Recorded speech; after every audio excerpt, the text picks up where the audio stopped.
Victor Hale raised his champagne glass beneath a 10-year anniversary banner and asked 300 guests to remember me. I was standing 12 feet behind him, alive. For 17 days, my business partner had told investors I was dead, used forged documents to seize control of our company, and prepared to sell what we built for $240 million. He thought tonight would close the deal. Before the room emptied, Victor would explain my death certificate, my stolen signature, and every lie to the people he needed most. Victor stood beneath a chandelier that cost more than the rent on our first office, smiling like a man who had survived a tragedy instead of manufactured one. Behind him, a 30-foot screen showed photographs from the last 10 years. Victor and me shaking hands with our first major client. Victor and me cutting a ribbon outside our second office. Victor and me on stage after our 500th employee joined the company. Except the slideshow had been edited carefully. Every image lingered on Victor. Every caption turned my work into his leadership. He lifted his glass. Daniel believed in building something that would outlive us, he said. The room softened on cue. 300 people lowered their voices. Someone dabbed at her eyes. A violin arrangement played under the speech, quietly telling everyone how they were supposed to feel.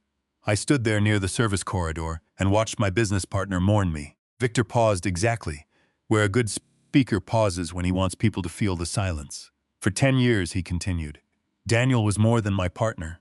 He was my friend, my brother. That word nearly made me laugh.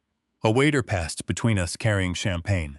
The glasses caught the amber light and threw it across the room in little flashes. Victor looked magnificent in the way men like him always did when they knew they were being watched. Tailored tuxedo, silver cufflinks, perfect posture, grief measured to the second.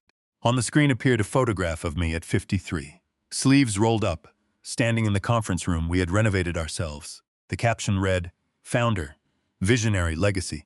Not chief strategist, not the man who built our operating systems, not the person whose relationships had brought in nearly half our oldest clients. Legacy, a polite word for someone who could no longer contradict the story being told about him.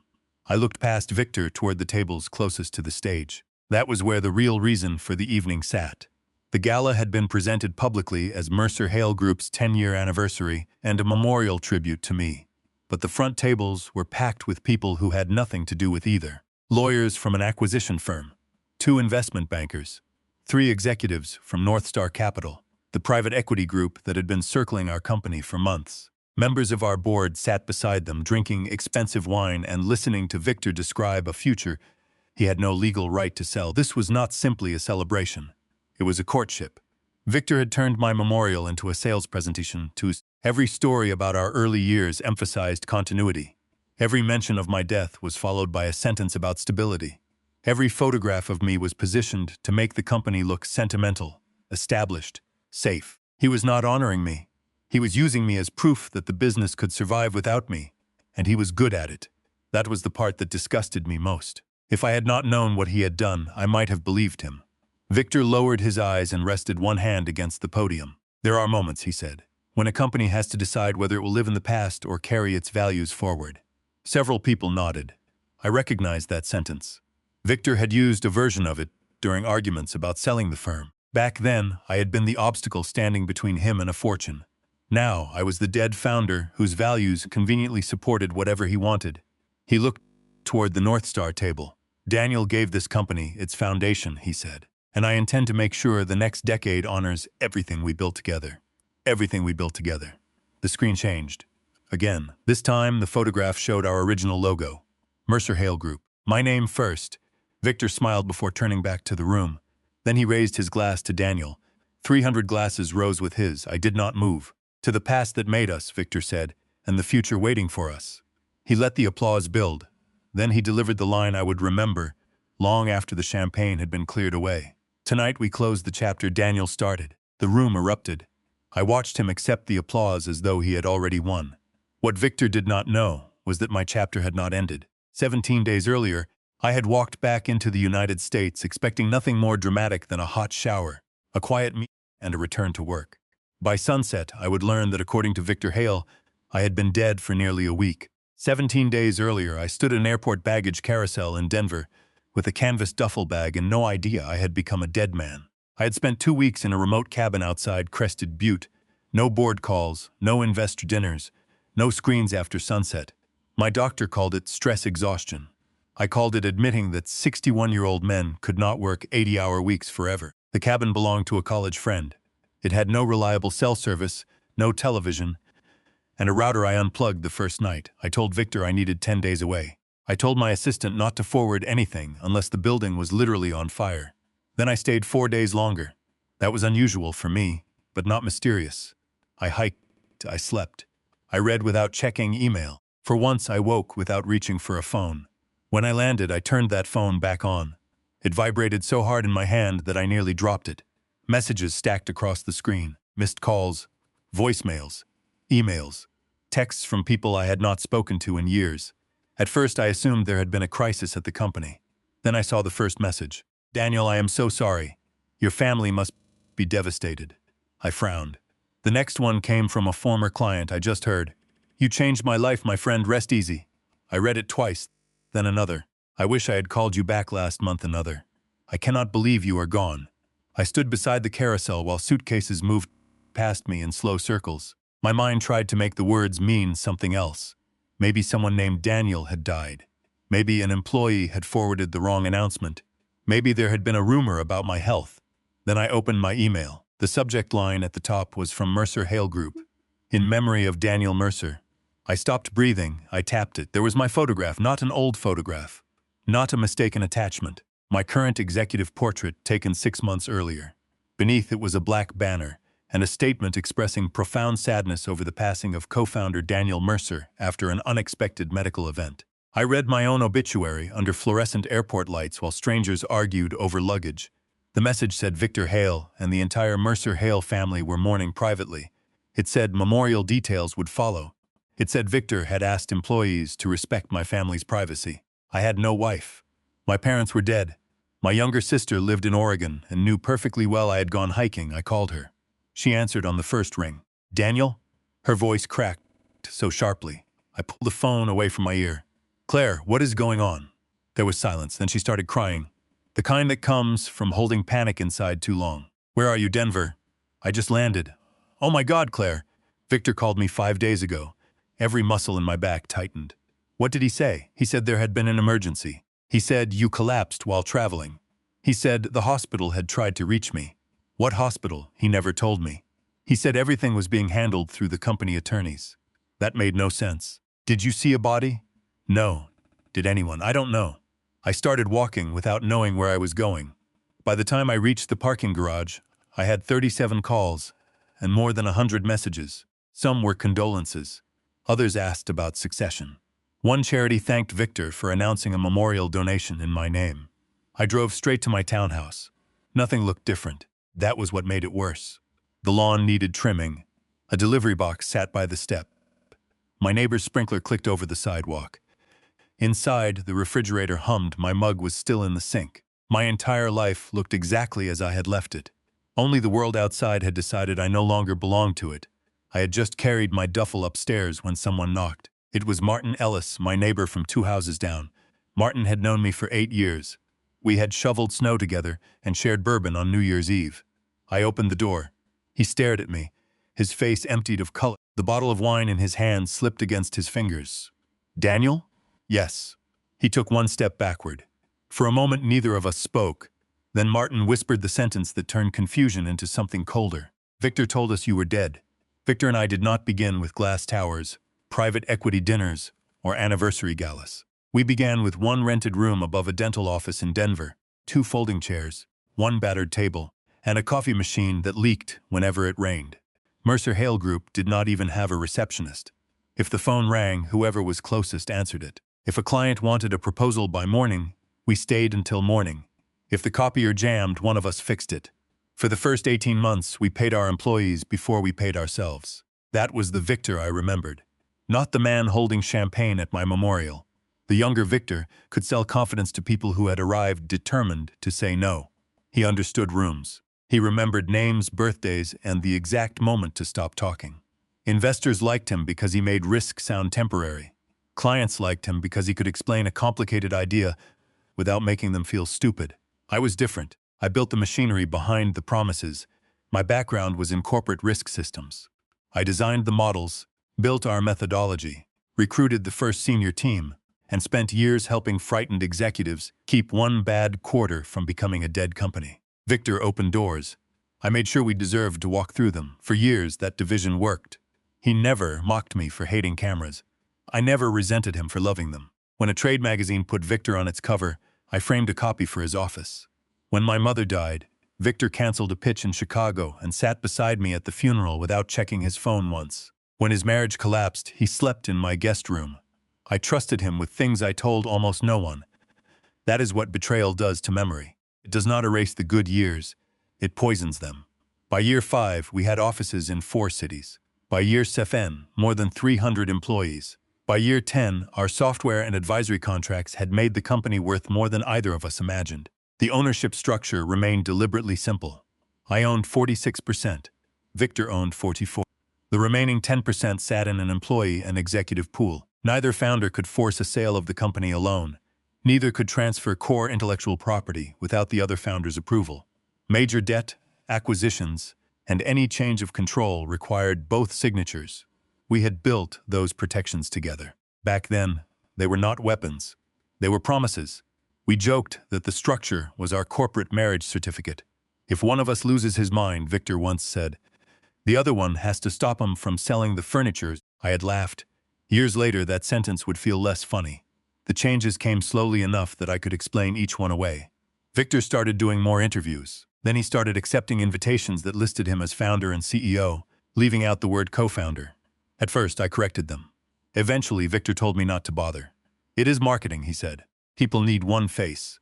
Then came profiles calling him the architect of Mercer Hale's growth, conference introductions, and dinners where he said my team instead of our team.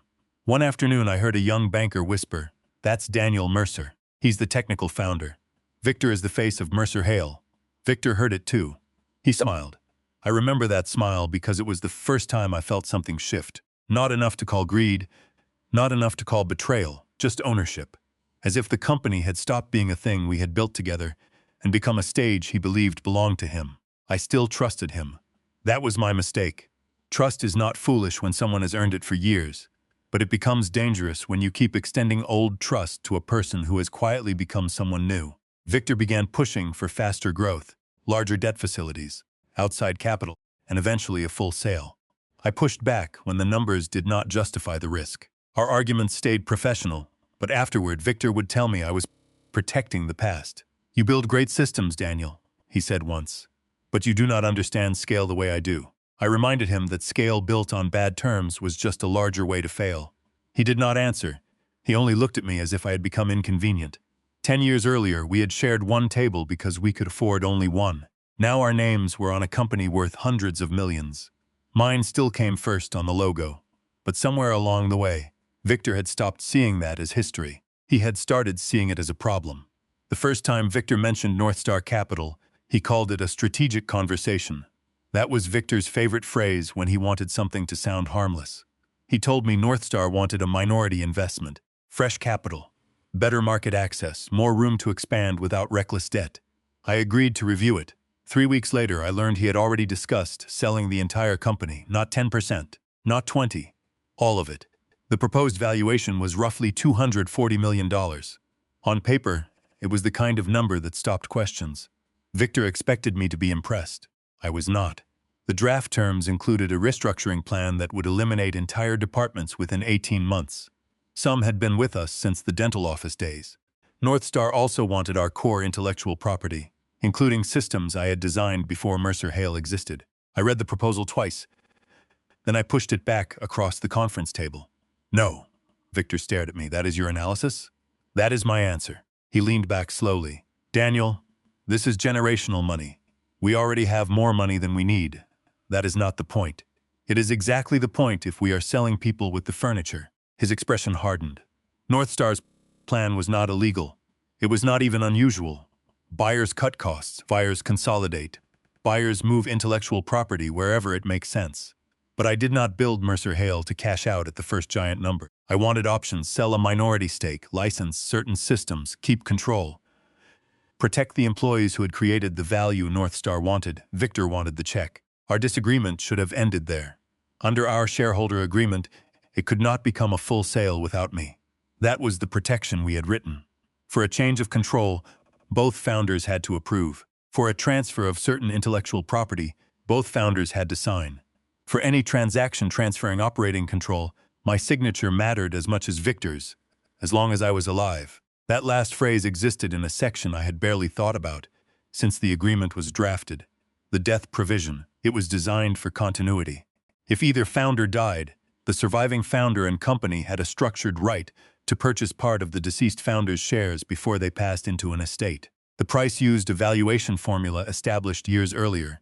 We had not updated it recently enough. That became the weakness. A safeguard written for grief became a discount window for the man standing beside my empty chair. At the old formula, my 46% stake could be acquired for a fraction of Northstar's implied value. Alive, I could block the sale. Dead, my voting rights would disappear into a succession process. Victor could influence. Alive, Victor owned 44% and needed me. Dead, he could consolidate control, trigger the buy-sell mechanism, and position himself as the only founder authorized to move the company forward. Then he could sell at the new valuation. The difference was not a few $1,000,000. It was a fortune. I did not understand that when we first argued about Northstar. At the time, I thought Victor was angry because I had blocked the biggest payday of his life. I thought our friendship was strained. I thought greed had made him impatient. I did not yet understand that he had begun solving the problem of me. Later, when Rachel and Owen reconstructed the timeline, the dates told the story. Victor's private communications with Northstar intensified after I rejected the sale. Draft transaction documents began circulating without my knowledge. Questions were raised about succession. Copies of our shareholder agreement were requested. Someone asked our outside counsel how quickly control could transfer after the death of a founder. And then I left for the mountains. No cell service, no public schedule, no meetings.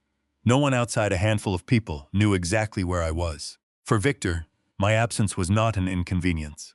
It was an opportunity. He did not need to make me disappear forever. He only needed the right people to believe I was dead, long enough for the paperwork to move, the voting rights to shift, and the sale to become difficult to unwind. That was the elegance of it and the horror. Victor had spent years telling me I was too cautious, too attached to the past, too unwilling to seize opportunity. Then the largest opportunity of his life appeared, $240 million. There was only one signature standing between him and mine, so Victor found a way to make sure a dead man could not sign.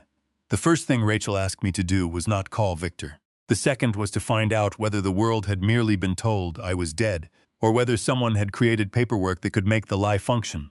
There is a difference. A rumor can embarrass you. A document can move money. I sat at my kitchen table while Rachel worked from her office downtown. She had been outside counsel to Mercer Hale for 6 years before starting her own firm, and she knew exactly which records mattered. Within an hour, she had requested copies through the channels available to us and started building a list of every corporate action taken since my disappearance. Just after midnight, an encrypted message arrived. One attachment, 7 pages. The file name looked ordinary. Certified Record Mercer, PDF. I opened it. At the top was my name, Daniel James Mercer. My date of birth, my home address, my social security number, partially masked. My parents' name. Every detail was correct enough to make my stomach tighten. Then I reached the line marked date of death. 6 days earlier. Cause listed as cardiac arrest, following an acute medical event. Place of death, Summit County. I did not shout. I did not throw the laptop. I read the document again slowly. That habit had saved companies more than once. When something looks impossible, emotion is expensive. You start with the smallest fact that refuses to fit. The registration number appeared legitimate. The formatting was convincing. The seals looked right. The physician's information existed. Even the spelling of my middle name was correct, which Victor routinely forgot. Then I saw the address. Not my address, almost my address. The document listed 417 Hawthorne Lane. I lived at 471 Hawthorne Lane, 2 numbers reversed. It was a tiny error, the kind a clerk might make. Except Mercer Hale's corporate insurance records had contained that exact incorrect address for nearly 3 years. I knew because I had complained about it twice. A vendor had entered it wrong during a policy renewal, and the mistake kept resurfacing in internal forms. My driver's license showed 471. My passport records showed 471. My tax documents showed 471. Only one place consistently showed 417. Mercer Hale's internal administrative database. I leaned back from the screen. The cold feeling in my chest was not fear anymore. It was recognition. Whoever created this document had not copied my information from a public record. They had copied it from inside my company. Rachel called 5 minutes later. "You found it," she said. The address, yes, so did not start with a county office making a mistake. No. I looked at the page again. A piece of paper should not have been able to make me feel smaller than a room. But that one did. Rachel had more. The certificate had been attached to a notice sent to our bank. A copy had been included in a corporate succession package. It appeared in correspondence with our insurance carrier. Another copy supported changes to authorize signatories on 2 operating accounts. My death was not sitting quietly in a file. It was traveling. Everywhere Victor needed it to travel. By morning, Rachel had identified at least 8 actions that referenced my death directly, or depended on documents created because of it. Board notices, banking instructions, insurance notifications, a preliminary shareholder succession memorandum, internal authority changes. Each item by itself looked administrative. Together they formed a machine. That was when I understood the scale of what had happened. Victor had not simply told people I was dead. Someone had built a paper version of my death and placed it into systems designed to trust paper. The lie had signatures, dates, attachments, routing numbers, official-looking seals. It had become infrastructure. I stared at my own name beneath the words DS and realized the most frightening part was not that the document existed. It was that people had already acted on it. I was alive in my kitchen, but on paper, someone had already begun dividing the life I had built. Rachel sent one final attachment before dawn. It was a cover letter from Victor's office, instructing several recipients to treat the certificate as proof that my authority had terminated immediately. The language was careful, almost respectful. It referred to continuity, stability, and protecting employees during a painful transition. Nothing in it sounded like theft. That was what made it dangerous. Fraud rarely arrives labeled fraud. Sometimes it arrives in a clean PDF attached to a polite email, asking everyone to update their records. By sunrise, I no longer wondered whether Victor had panicked after hearing a false report. This had sequence, preparation, purpose. Somebody had planned my death as a deliberate business event. The next morning, I tested the lie, not because I doubted the certificate, because I wanted to know where it had teeth. I started with a personal brokerage account I used for long-term investments. My password worked. My security questions worked.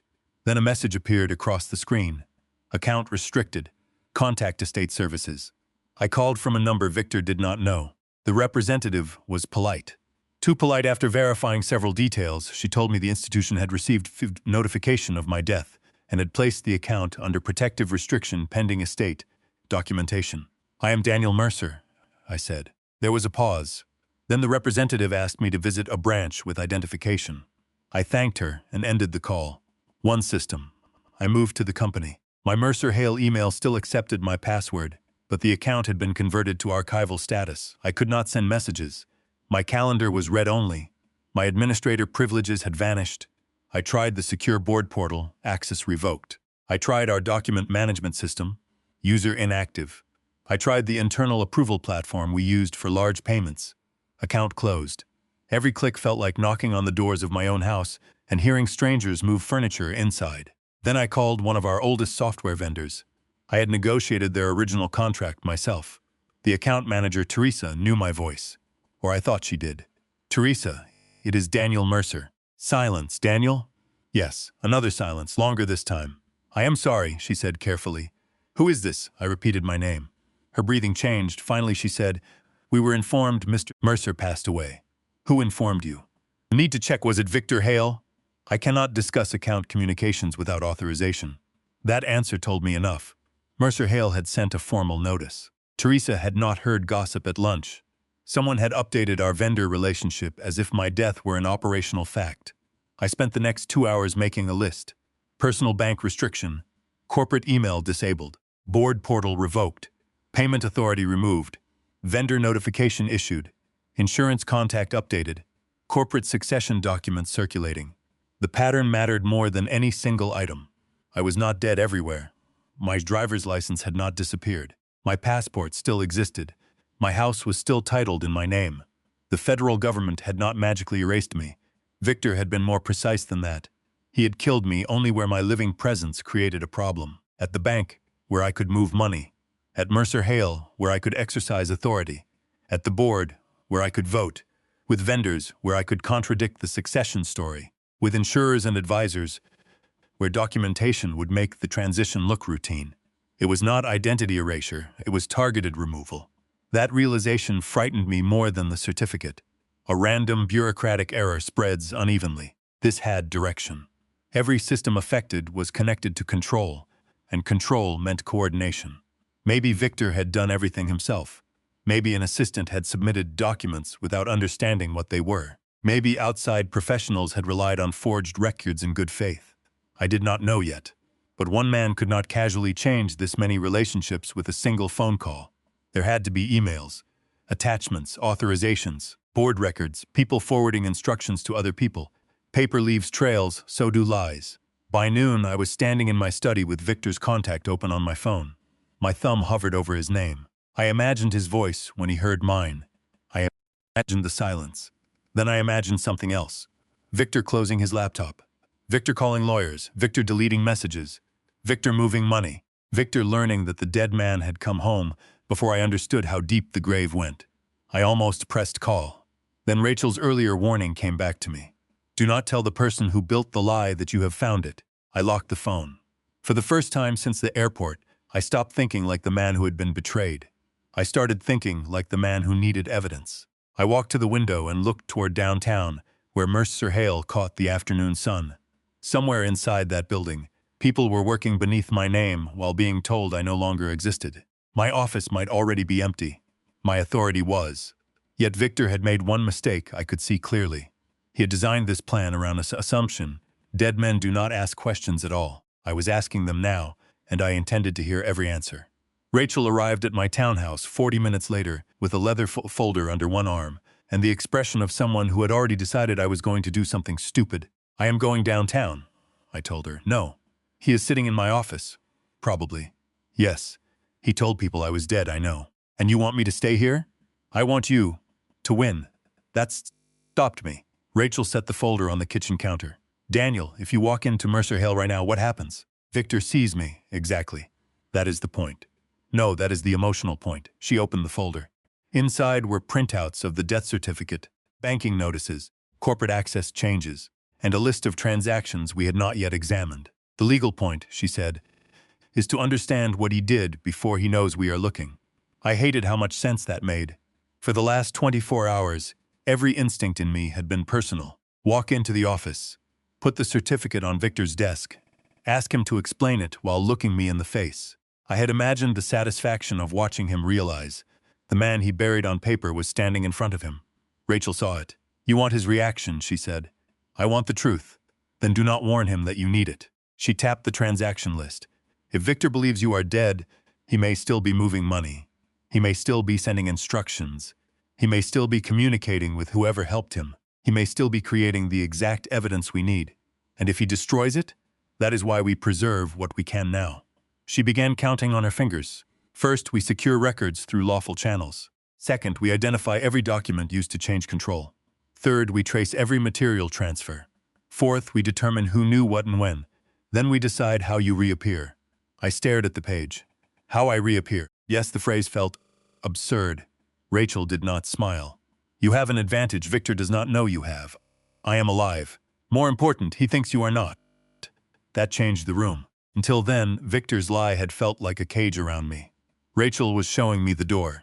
If I announced myself immediately, Victor would stop behaving naturally. He would call counsel. He would replace phones. He would create explanations.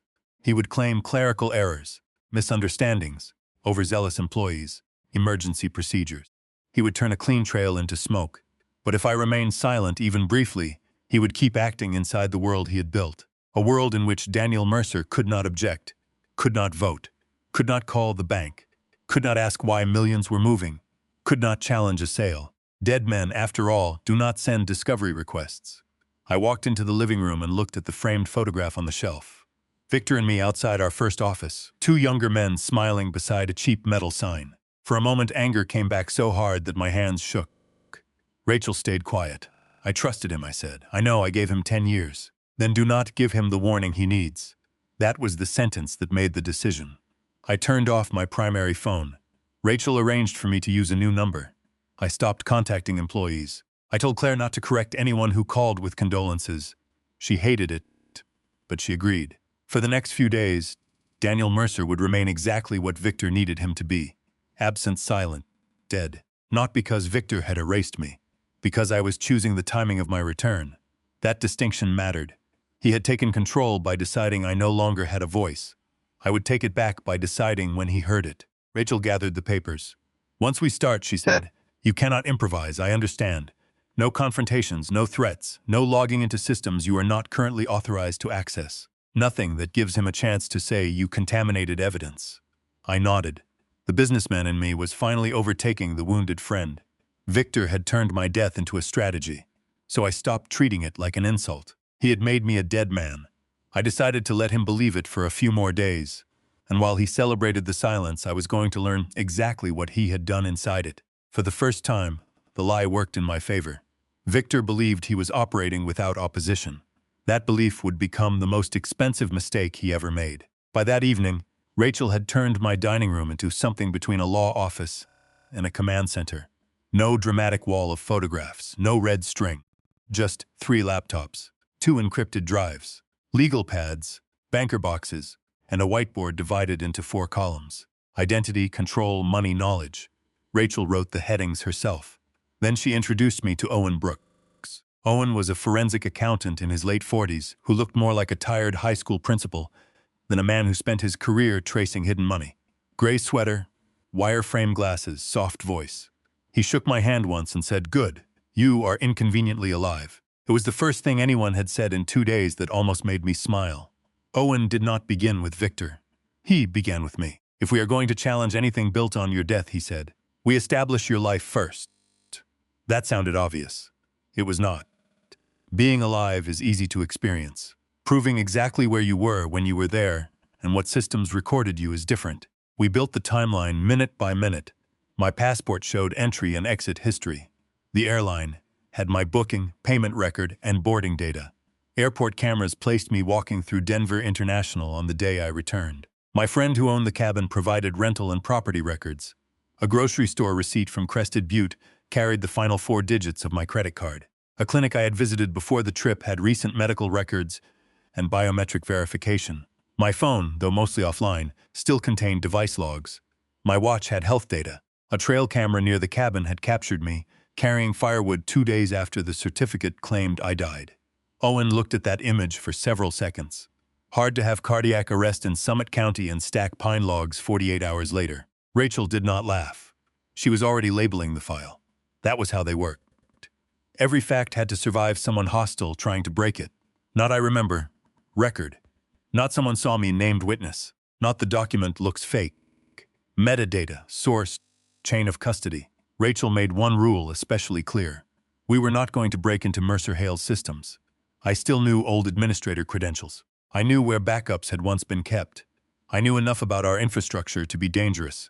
None of that mattered. "If access has been revoked," Rachel said, "we do not force access back. But it is my company. Ownership does not give you permission to contaminate evidence." So we worked around the edges. Records legally available to me. Documents I already possessed. Bank notices sent to my accounts. Copies obtained through counsel. Communications voluntarily provided by people authorized to provide them. Public filings. Vendor records, transaction data. We had a legal right to review. Owen preserved each source before analyzing it. Original file, hash value. Timestamp. Read-only copy, working copy. I had spent my career managing corporate risk, but there was something strangely satisfying about watching 2 professionals reduce an outrageous lie into organized facts. Victor had created chaos. Rachel and Owen gave it columns. By midnight, the whiteboard had filled. Under identity, we had evidence that I was alive during every relevant date. Under control, we had the first set of authority changes made after my alleged death. Under knowledge, we had a growing list of people who received notices and when money remained mostly empty. Owen stood in front of that column with his arms crossed. "That is where we go next." Rachel looked at me. "You need to understand something before we do. This is not about building a revenge scene. I know. No, Daniel. I mean it. If we find criminal conduct, we preserve it. If we find civil fraud, we document it. If we find something innocent, we do not twist it. Because we dislike Victor. I nodded. Owen added, and if the facts hurt your theory, the facts win. That was the rule I wanted. No manufactured drama, no shortcuts. No evidence obtained in a way Victor could later attack. If I was going to walk back into my own life, I wanted every step behind me to hold. Owen opened a fresh ledger. Now, he said, show me how money leaves Mercer Hale. For the first time since I read my obituary, I felt something close to calm. We had stopped chasing a ghost story. We were building a case, and cases were different from anger. Anger wanted Victor in front of me. Evidence could bring everyone he had deceived into the same room. Owen found the first suspicious transfer at 1:17 in the morning. It was only $48,000. $48,000 was not enough to trigger panic. Mercer Hale paid vendors more than that every week. Software licenses, consultants, travel services, data providers. The payment went to a company called Red Veil Advisory. I did not recognize the name, neither did Rachel. Owen searched our vendor records. Red Veil had been approved 8 months earlier for strategic market research. No staff listed publicly. A mailing address in Delaware. 3 invoices. The descriptions were vague enough to sound legitimate and useless enough to hide almost anything. Market assessment. Transaction readiness. Executive advisory. Owen circled the vendor number. Who approves firms like this? Normally finance, procurement, and an executive sponsor. Victor? Could be. We kept going. A second payment. $75,000, then $120, then $250. Different invoices. Same vendor. Owen sorted by date.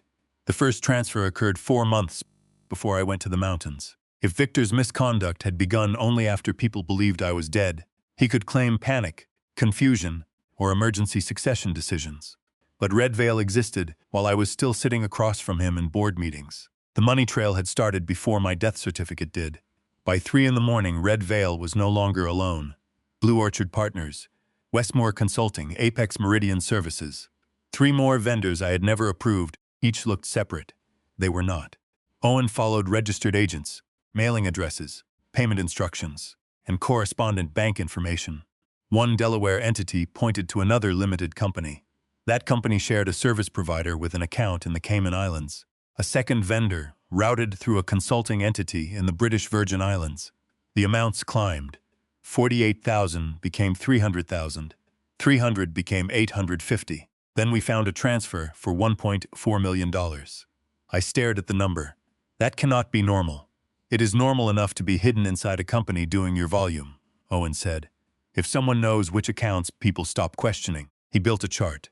Over 11 months, money had moved from Mercer Hale operating accounts into vendors that appeared independent, then into entities connected through overlapping administrators and offshore banking relationships. The total we could document that night was $6.8 million. Owen refused to call it stolen suspicious, he said. Potentially undisclosed related party activity. We prove ownership before we use stronger words. Rachel nodded. That discipline made the numbers feel worse. Then Owen found a credit card reimbursement. $32,000 paid by Blue Orchard for what the invoice described as executive client development. Attached metadata referenced a resort in Cabo San Lucas. I knew that trip. Victor had told the board it was personal. Another vendor covered a charter flight. Another payment appeared linked to a luxury residential lease in Manhattan used during North Star negotiations. The company was not simply paying mysterious consultants. Some of the money appeared to be circling back toward Victor's life. I felt the old anger return. Owen raised one hand. Do not get ahead of the evidence. I am looking at his vacation. You are looking at a payment associated with a vendor, associated with the location he visited. We connect the last step before we say what it is. That sentence became another rule. Follow the money farther than your anger wants to. So we did. At dawn, the first sunlight came through my dining room windows, while Owen added dates beneath the transfers. Then Rachel noticed something. Put the North Star timeline beside this. Owen did. The room went quiet. Several large transfers occurred within days of Victor's private meetings with North Star. 2 more followed requests for updated succession documents. And the largest movement began before my trip to Colorado. Before my obituary. Before anyone outside Victor's circle had reason to believe I was dead. That changed the shape of the case. My fake death was not the beginning. It looked more like a stage in something already underway.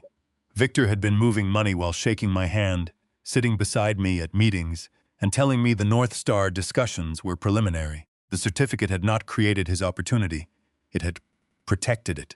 Owen leaned back and rubbed his eyes. We need beneficial ownership records, banking responses, and a cleaner transaction map. Rachel looked at the total on the screen. How high do you think it goes? Owen did not answer immediately. High enough that 6.8 million may be the part someone expected no one to notice. I looked at Victor's name on the timeline. One question replaced all the others. If he was already draining millions before he declared me dead, what exactly had he needed that money for? 2 days after Owen found the offshore transfers, Rachel placed another document in front of me. It was a set of board minutes dated 3 days before my supposed death.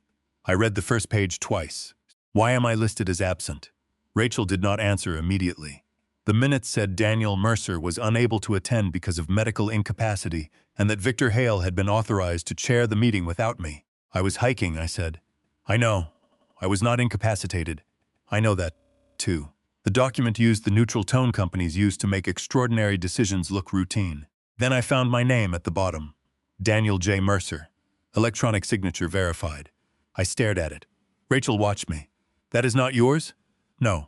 Could you have signed something similar before the trip? No. You are certain, Rachel? I know my own signature. She nodded and slid another page across the table.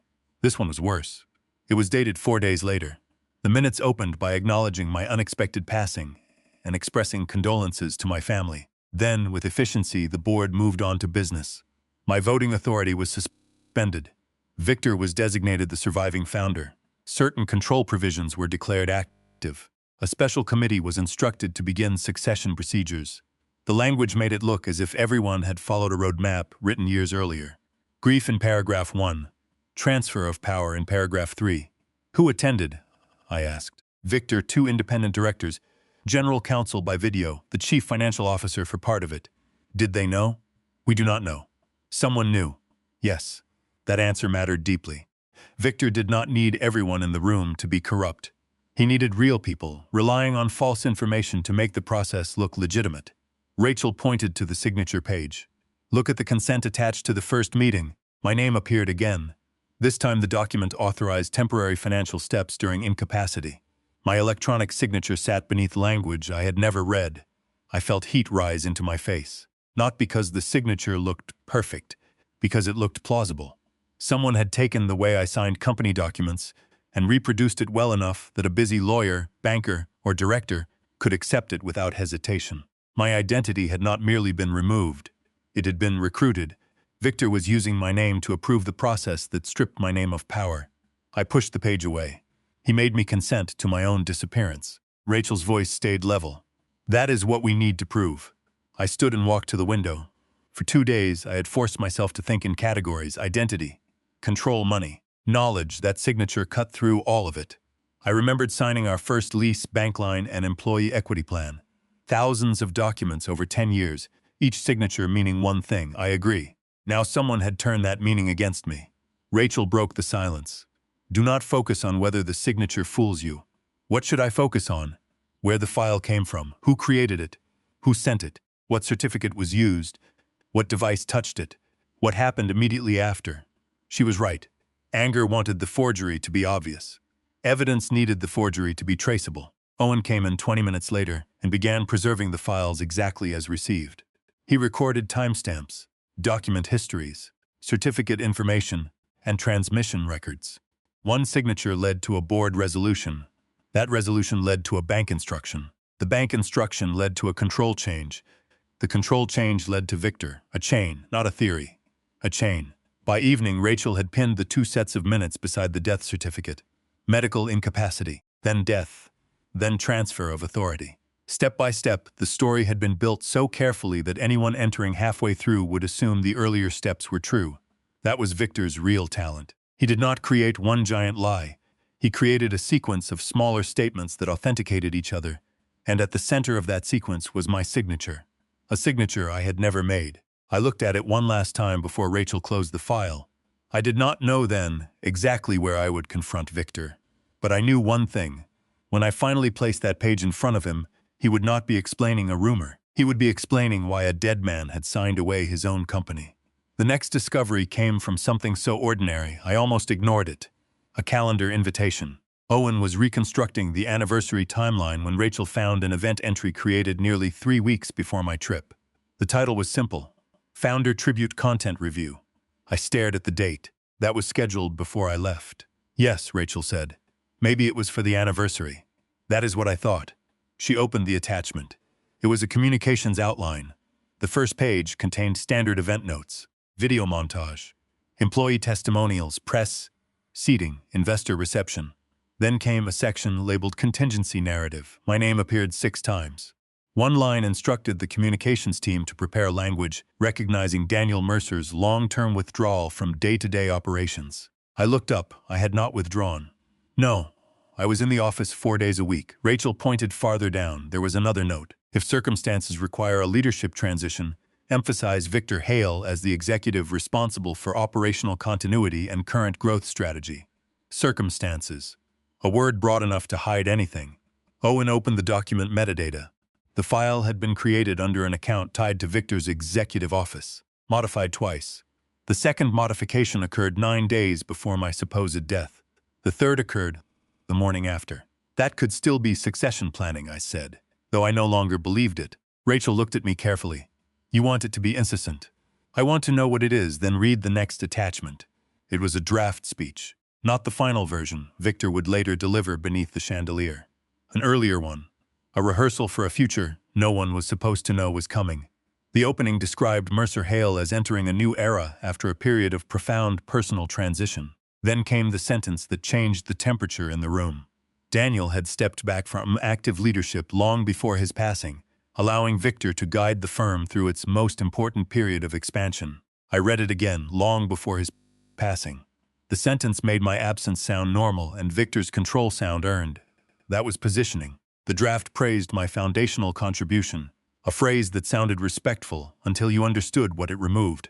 Founder became historical. Contribution became past tense. Victor became the man carrying everything forward.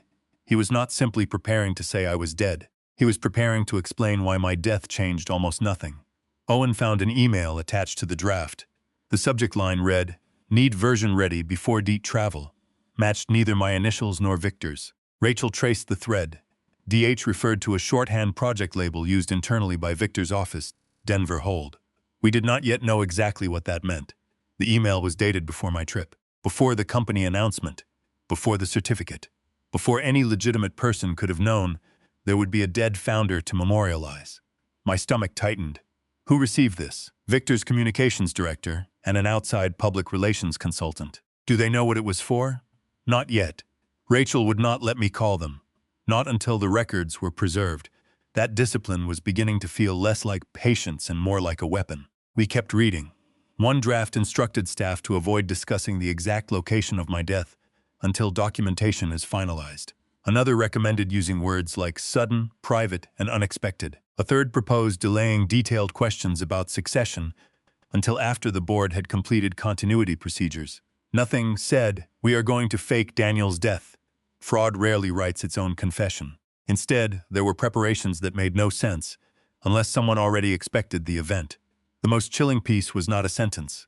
It was a file name D, Memorial Final V2, created 8 days before I disappeared into the mountains. Victor had prepared my memorial while I was still alive, answering emails, reviewing client reports, and arguing with him about North Star. He had not improvised when I vanished from cell service. He had rehearsed. He had chosen the language. He had decided what my life would mean after I was no longer there to correct him. This changes intent, very clearly, she said. Until that moment, part of me had still been searching for a less monstrous explanation. Maybe Victor had exploited a false report. Maybe he had panicked and then kept going because the money was too tempting. The draft destroyed that comfort. He had prepared the story before he had the death. And once I understood that, the gala stopped looking like an anniversary celebration. It looked like the final performance of a script Victor had been writing long before anyone was supposed to know I was gone. That night, I told Rachel what I wanted. I want to walk into his office. She did not look up from the file, and I want the board there. And I want him to see every document on the table.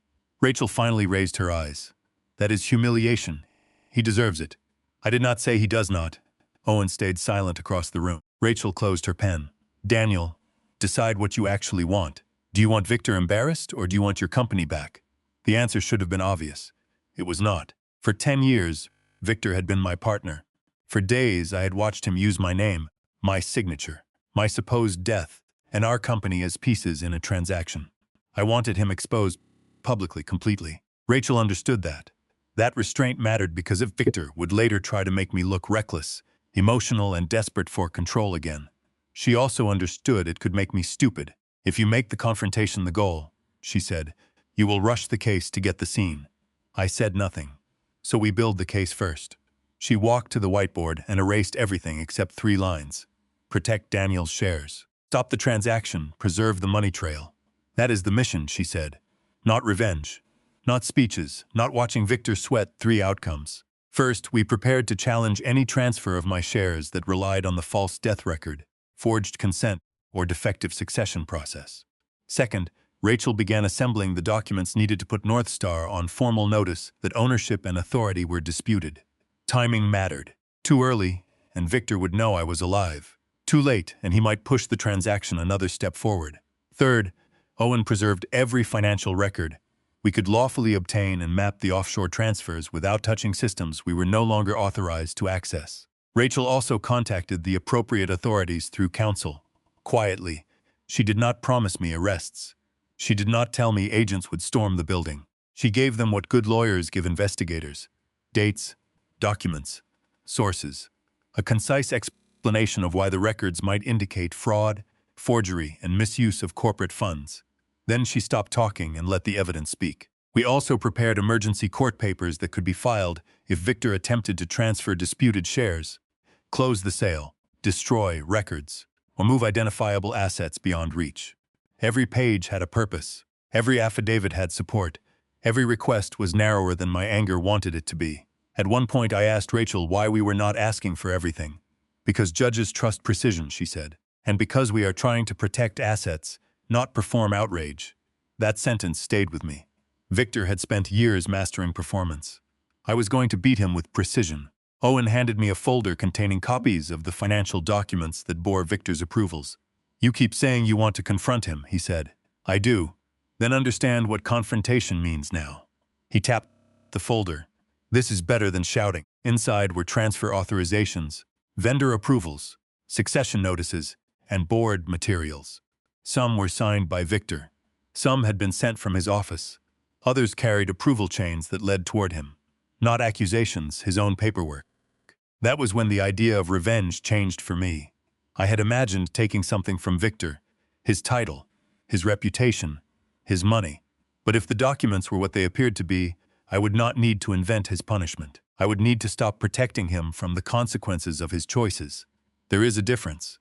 By sunrise, the plan was no longer emotional. We would protect my ownership. We would prevent a buyer from relying on false authority.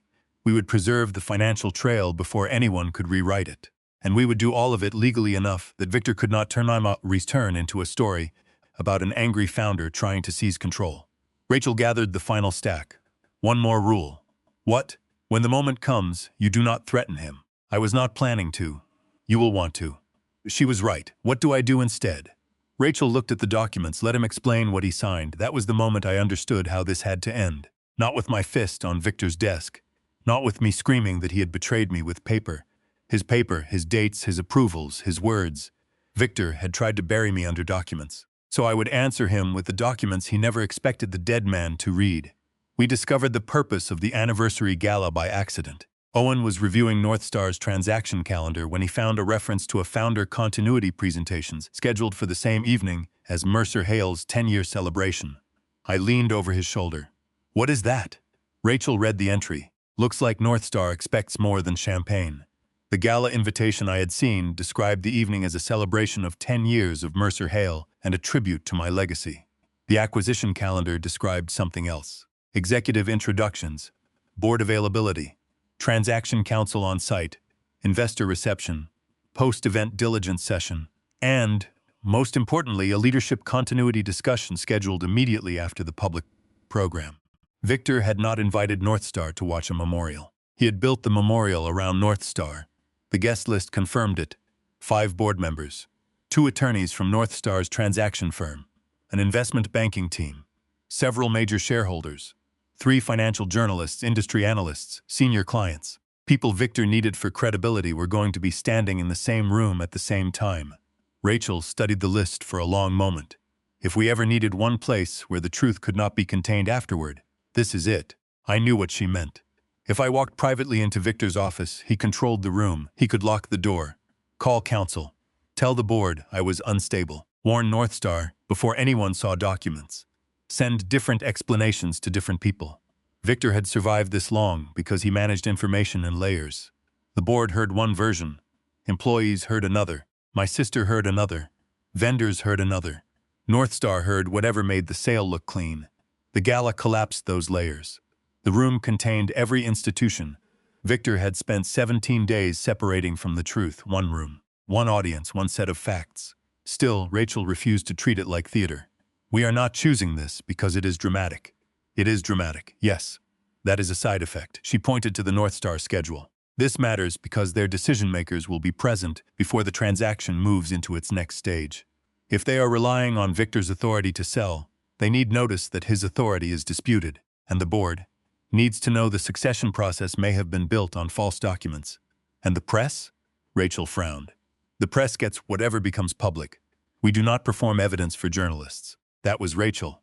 Even while planning the most public return imaginable, she treated spectacle like contamination, but the strategic value was undeniable. Victor had spent days constructing a story in which he was the surviving founder, guiding Mercer Hale through tragedy toward a brilliant future. At the gala, he intended to make that story irreversible. He would stand beneath our logo, honor my memory, reassure employees, impress the buyers, then move into private discussions as the only founder left to authorize the next chapter. If I appeared before those discussions alive and documented, the entire premise changed at once. Not because people liked me more, because a living 46% shareholder creates questions a dead one cannot. Questions about votes, consent, signatures, ownership, representations made to a buyer. Suddenly the gala became more than a celebration. It became the place where Victor's different stories would be forced to meet each other. A courtroom before the courtroom. Sure. Owen disliked the phrase. Courtrooms have rules, he said. So will we, Rachel replied. They built the evening like an operation. No grand entrance before the necessary people were present. No accusation that could not be supported. No unauthorized access to the venue systems. No improvising with confidential evidence. Independent security would know enough to prevent Victor from having me removed before my identity was confirmed. Rachel would carry certified copies and preservation records. Owen would have the financial timeline ready if it became necessary. And I would do the hardest thing. Wait, for years Victor had mistaken my patience for hesitation. At the gala, I would let him make that mistake. One final time. We learned the schedule. Cocktails at 6. Dinner at 7. Tribute video at 8:15. Victor's address at 8:30. North Star leadership discussion at 9. The timing was almost arrogant. He planned to memorialize me and then use the emotional momentum to sell the future I had supposedly left behind. I stared at the schedule. When do I walk in? Rachel tapped one line, not when it hurts him most. I looked at her, when the truth matters most. 8:30 became our target. From that moment on, every hour felt like part of a countdown. Victor believed the gala would certify his victory. We were going to use the same room to test whether that victory had ever been legal at all. The hardest part was not preparing to come back. It was knowing when not to. 3 days before the gala, Rachel and I met Owen near Mercer Hale's building to review a set of records an authorized third party had agreed to provide. I wore a baseball cap and an old gray jacket. I only needed to avoid being obvious. We were crossing the lobby of the adjacent building when someone called my name. Daniel? My body stopped before my mind did. I turned. Ellen Price stood 20 feet away. Ellen had been our first human resources director. She had retired the previous year, but Victor had apparently brought her back to help with anniversary planning. Her face shifted from confusion to recognition, then fear. Rachel stepped between us without making it look like she had. Ellen stared. I know, I said. That was all. She looked around the lobby as if Victor might appear behind a column. Rachel moved closer. Ellen, Daniel is safe. We need you not to contact anyone at Mercer Hale about seeing him today. Ellen swallowed. Is this about Victor? Rachel did not answer. That silence was enough. For 10 seconds, the plan depended on a woman I had known for years. Then Ellen nodded. I did not see you. We left in the car. Rachel turned on me. That is exactly why you are staying away from downtown. I was across the street. You are a 6'2" supposedly dead founder. Proximity is not your friend. She was right, and the danger was growing. Victor had accelerated the transaction. North Star's team was now scheduled to review final authority documents immediately after the gala, with signing steps expected to begin the following morning. A draft communication from Victor's office described the anniversary as the ceremonial beginning of Mercer Hale's next era. He was no longer waiting. Neither was the money. Owen had found a pending instruction tied to one of the suspicious vendor chains. The amount was larger than the earlier transfers, $2.3 million. The documentation suggested it could move shortly after the gala. Can we stop it now? I asked. Possibly, Rachel said. Then why are we waiting? Because stopping one transfer may alert him before we preserve the larger picture. And if it disappears, that is the risk. I hated those words. Legal strategy sounds clean afterward. Living it means choosing which danger you can tolerate. If we moved immediately, we might protect $2.3 million and warn Victor that someone was watching. If we waited, we might learn where the transfer led, but give him another chance to move funds. Then Owen brought us something worse. A partial communication suggesting Victor's office was preparing final succession certification for North Star. It would state that no founder, estate, shareholder, or other party had unresolved authority to block the transaction. I was alive. I owned 46%, and Victor was preparing to certify that no one like me existed.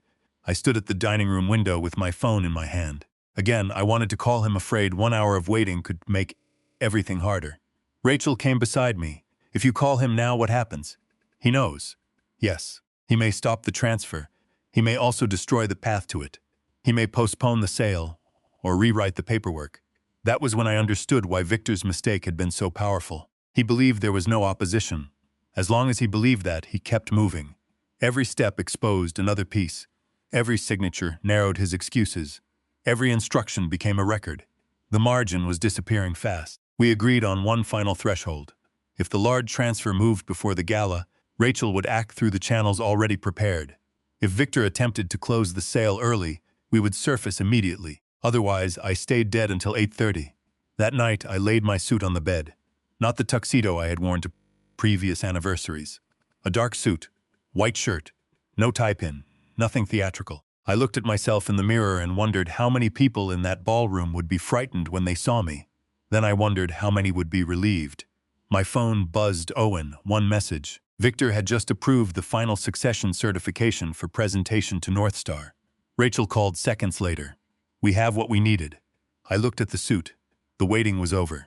Tomorrow night, Victor was going to toast a dead man. And this time, the dead man would be listening from inside the room.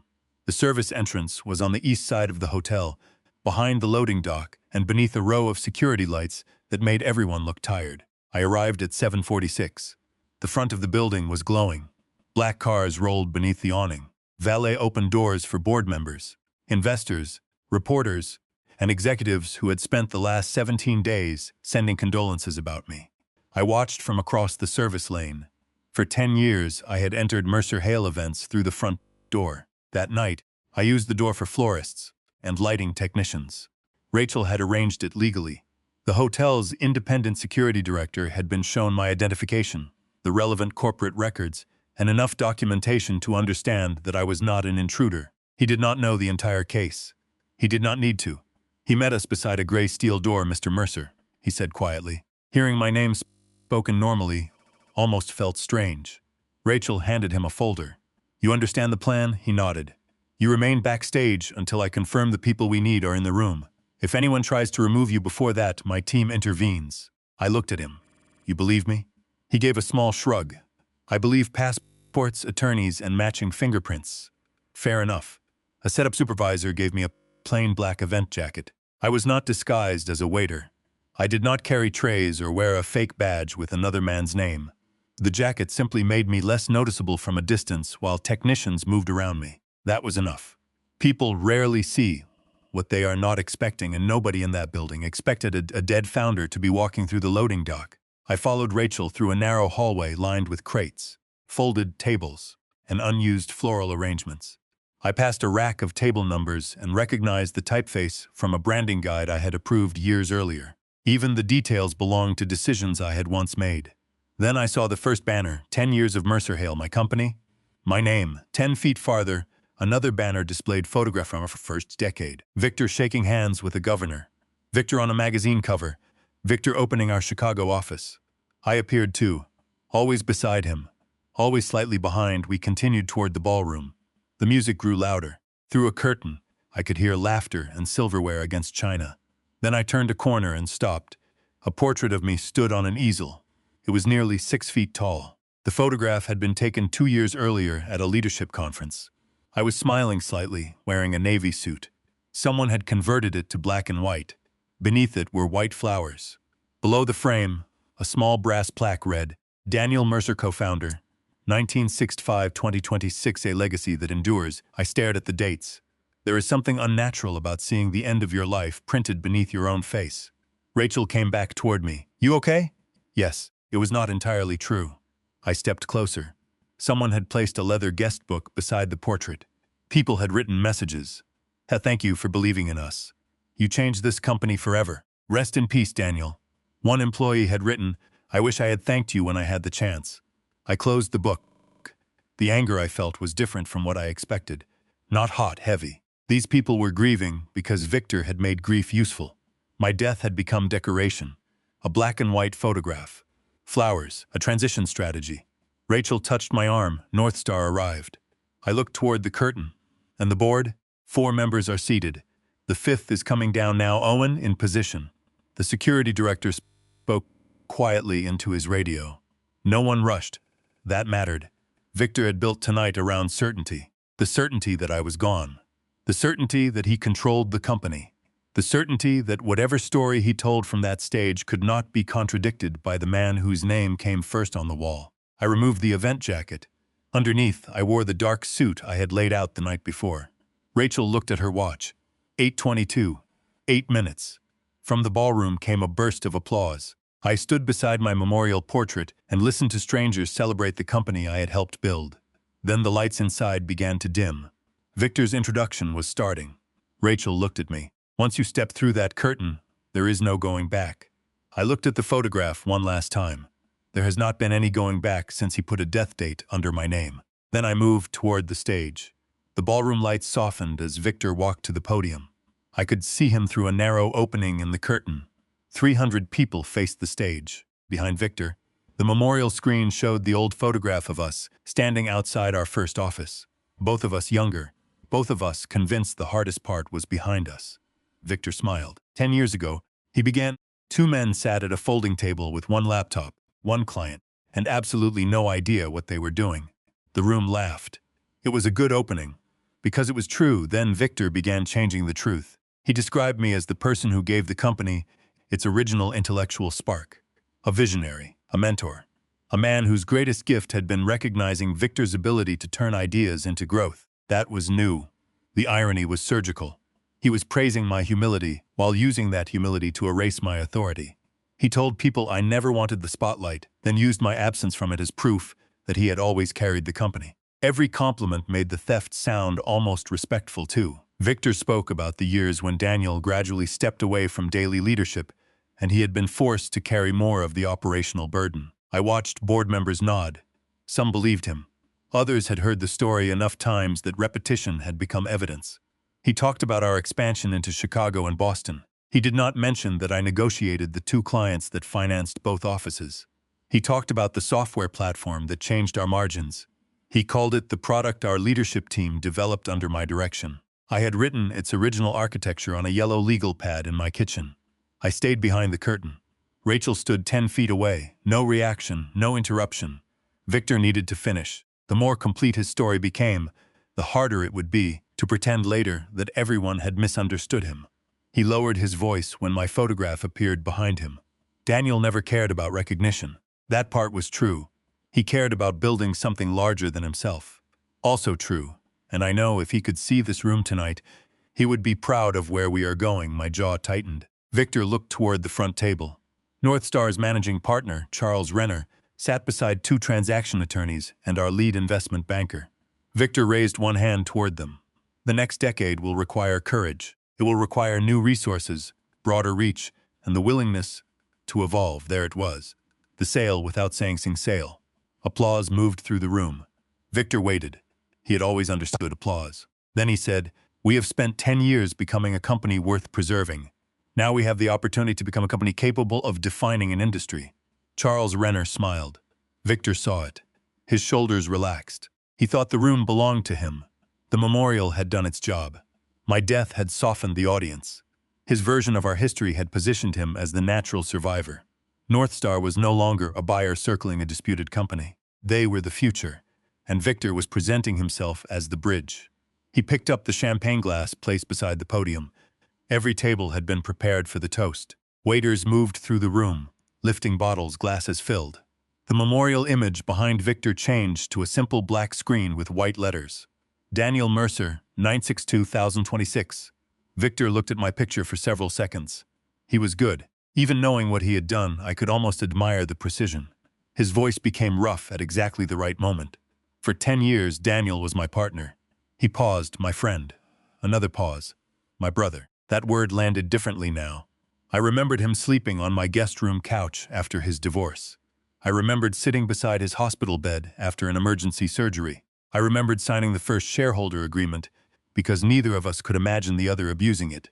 Victor raised his glass to Daniel. The room followed. 300 glasses rose. I remained in the dark behind the curtain. To the man who gave Mercer Hale its foundation, Victor said, "And to the future we will build in his honor." Applause began before he finished. Victor looked toward North Star, then toward the board, then across the employees and press who had accepted his version of my life. His smile returned. "Tonight," he said, "we closed the chapter Daniel started." The applause became louder. Rachel looked at me. She did not say go. She did not need to. Victor brought the glass toward his lips, and I stepped forward. At first, almost no one noticed me.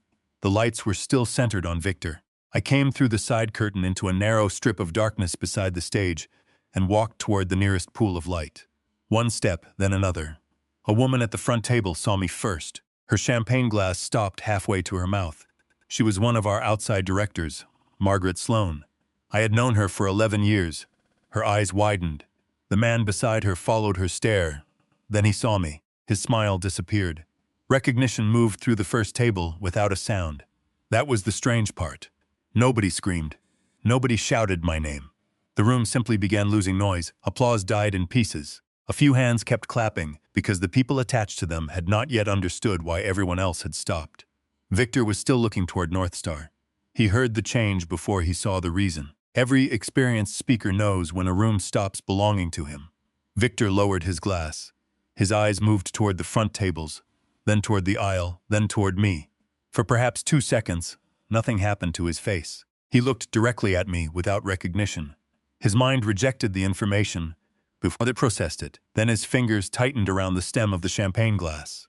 I saw the color leave his cheeks. The microphone was still in his other hand. "Daniel?" He did not say it into the microphone intentionally. The speakers carried it anyway. My name moved through the ballroom. People turned chairs, scraped against the floor. Someone near the back gasped. A reporter stood up. I could hear the air conditioning above us. Someone near the front set a glass down too quickly. A camera shutter clicked once, then again. Victor heard it too. He glanced toward the press table and understood that this moment was no longer containable. No private call could pull it back. No email could explain it away before everyone compared notes. His carefully separated audiences had become one audience, watching him together that night. I continued walking slowly. Not because I wanted drama, because I had waited 17 days to reclaim the distance between the curtain and that stage, and I was not going to run it. Victor took one step backward. The screen behind him still showed my memorial dates, 1165-2026. I walked beneath them alive, breathing, looking directly at him. Victor's mouth opened. No words came out. I had imagined this moment 100 times in some versions, I yelled. In others, I listed everything he had done. I thought I might demand an explanation in front of everyone. But when I finally saw him, I understood that I did not need any of that. His face had already said more than mine could. If Victor had truly believed my death was an innocent misunderstanding, surprise would have been natural.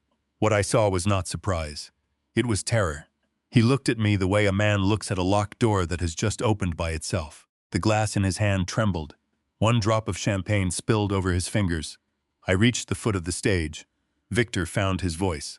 He stopped. He looked toward Rachel, then toward the security team, then back at me. His eyes were calculating now, searching for an explanation fast enough to survive the next minute. The room was completely silent. 300 people were waiting. Board members, employees, North Star, lawyers, investors, press. Every audience Victor had carefully separated was finally looking at the same thing. Me. I climbed the 2 steps onto the stage. Victor moved away from the podium. Not much. Enough. The microphone lowered toward his side. I stopped 6 feet from him. For the first time since the airport, we were in the same room. For the first time since I read my own obituary, Victor had nowhere to hide behind email, documents, assistants, or carefully managed phone calls. Just me. He stared at my face as if he needed proof it was attached to a living body. I glanced at the memorial screen behind him, then at his champagne glass, then back at Victor. He had just told 300 people that my chapter was closed, so I gave him the only answer the moment required. Don't close it yet. No one moved. Victor swallowed. I could see his throat work beneath his collar. Then the champagne glass slipped lower in his hand. The man who had spent 17 days speaking for me was suddenly unable to speak at all. And for 10 long seconds, I let the silence do what anger never could. It made everyone in that room look at Victor instead of me. Victor recovered faster than I expected. Men like him usually do. Fear lasted perhaps 10 seconds, then instinct took over. He lifted the microphone. Ladies and gentlemen, please remain calm. Nobody had been panicking. That was his first mistake. His second was pointing at me. I do not know who this man is or what kind of stunt this is, but security will handle it. A murmur moved through the room. I said nothing. Victor looked toward the hotel security director. Remove him. The director did not move. Victor's face tightened now, still nothing. Then Rachel stepped through the curtain. She carried one black folder. No dramatic stack of boxes. No speech. Victor stared at her. Rachel. She walked to the edge of the stage. For the record, the man standing beside you is Daniel James Mercer. Victor laughed once. It sounded wrong. He has been declared dead. Rachel looked toward the North Star attorneys. That declaration is one of the reasons we are here. Victor turned back to me. This is insane. Daniel was unwell before he disappeared. Anyone who knew him, I still did not answer. He wanted an argument. His instinct was to make me the disruption. That strategy might have worked if I had matched his volume. So I kept my hands at my sides and let him fill the silence with explanations nobody had asked for. The calmer I became, the more frantic his certainty sounded. The contrast was doing work no speech could do. He needed chaos. I gave him stillness. Arguments create symmetry. 2 angry men accusing each other. I had no interest in giving him that picture. Rachel raised one hand toward the aisle. Martin Ellis. My neighbor stood from a table near the back. He had been invited quietly as a witness. He walked forward. Rachel asked, "How long have you known Daniel Mercer?" 8 years. Did you see him after the date listed as his death? Yes, when? The evening he came home. Victor shook his head. This proves nothing. Rachel nodded. Agreed. That was not the response he expected.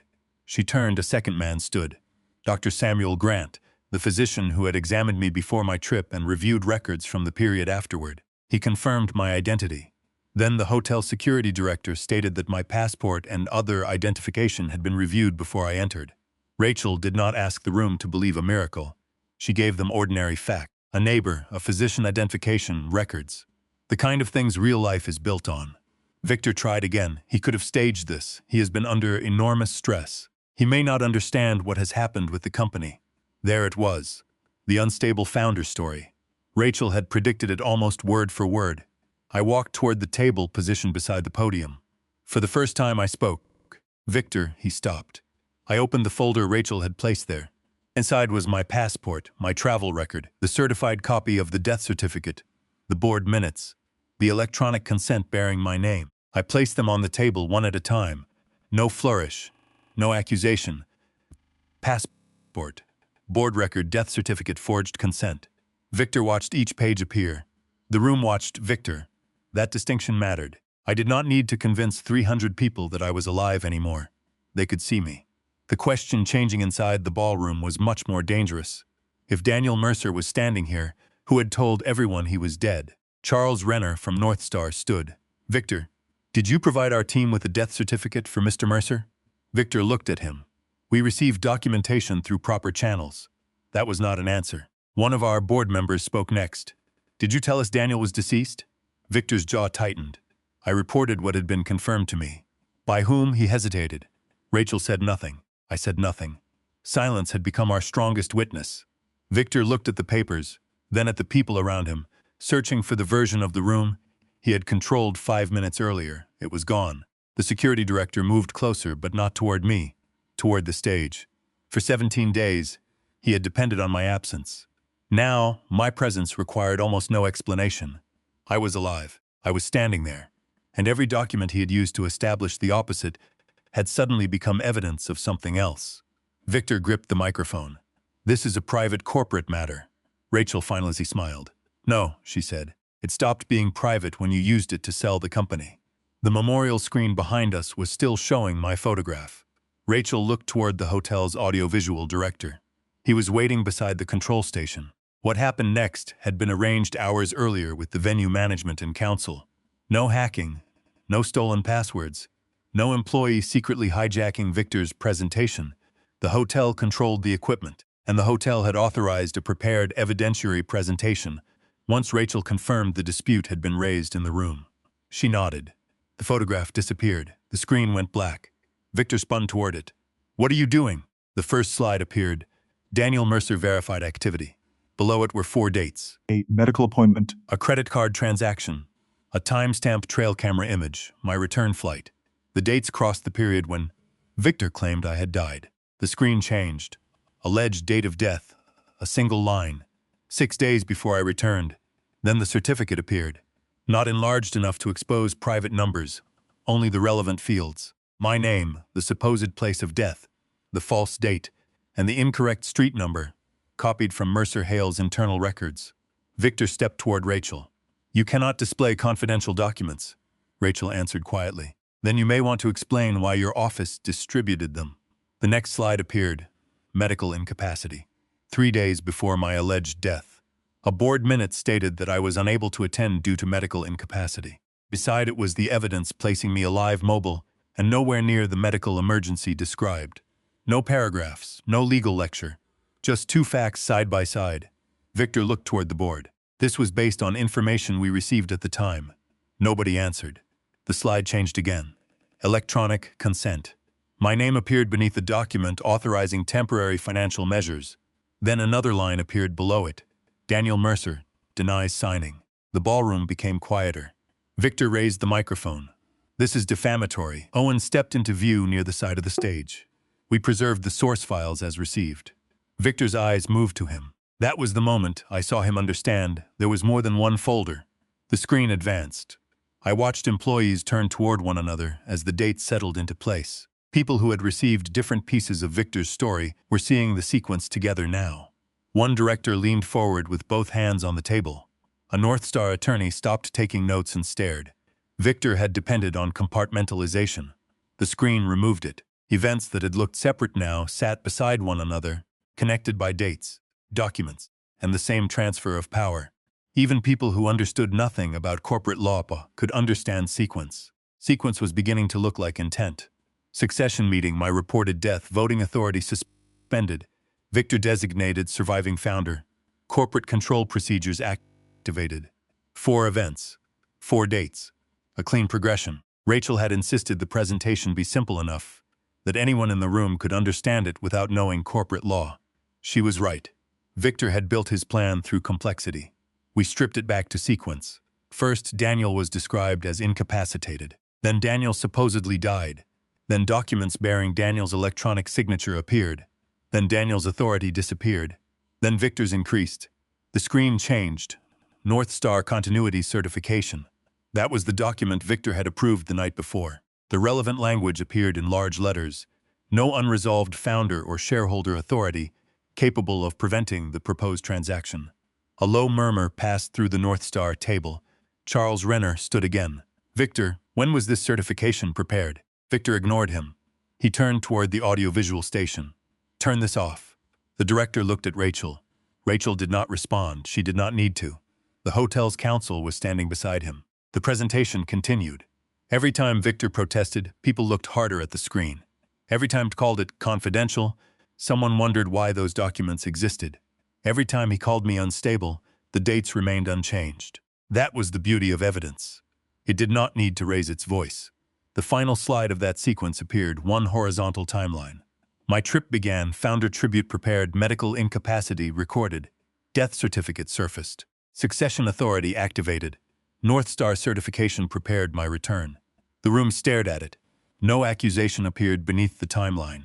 Rachel had deliberately left one empty line at the bottom. Victor looked at me. What do you want? It was the first honest question he had asked all night. I looked toward the screen. I want you to explain the order. His face hardened. The room waited. Behind us, 10 years of edited history had disappeared from the screen. In its place was 17 days of dates.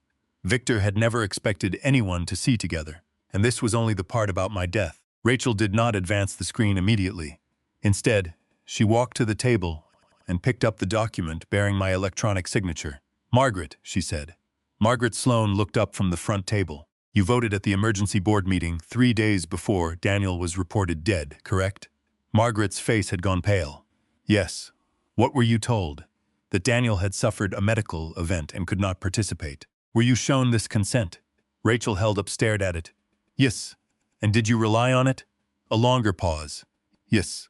I watched the realization move across her face. Margaret had not helped Victor because she wanted my company. She had helped him because she believed a document carrying my name. That distinction mattered. Rachel placed the page beneath the camera, feeding the ballroom screen. My signature filled the wall. Daniel J. Mercer.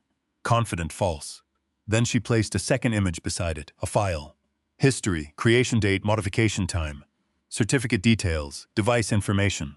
The electronic consent had been created while I was in Colorado. Not merely signed while I was away, created. The source file had never touched any device I owned. Rachel spoke carefully. We are not asking anyone in this room to reach a criminal conclusion tonight. These materials have been preserved and provided through counsel for further investigation.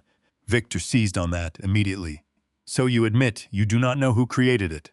Rachel looked at him. I said the evidence is being investigated. You are accusing me without proof. No. I am showing the board a document it relied upon and the technical record attached to that document. That answer hurt him more than an accusation would have.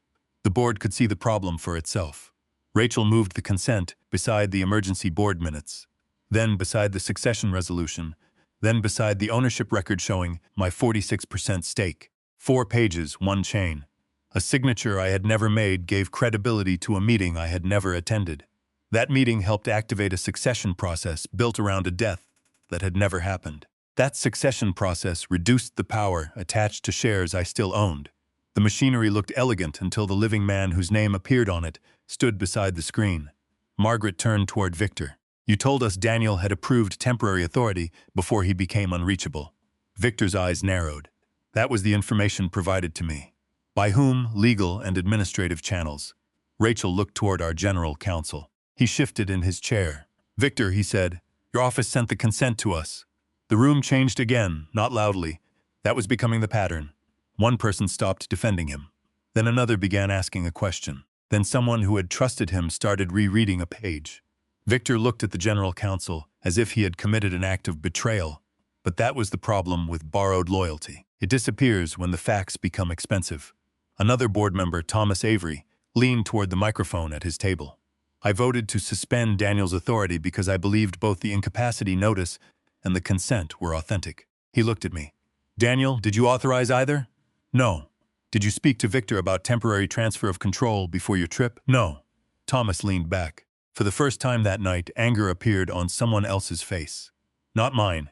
His. Victor started speaking faster. There were emergency circumstances. We were acting to protect the company. Thomas cut him off. From what, Daniel being on vacation? The question drew no laughter. It was too serious for that. Rachel placed one final document on the table. The current ownership schedule.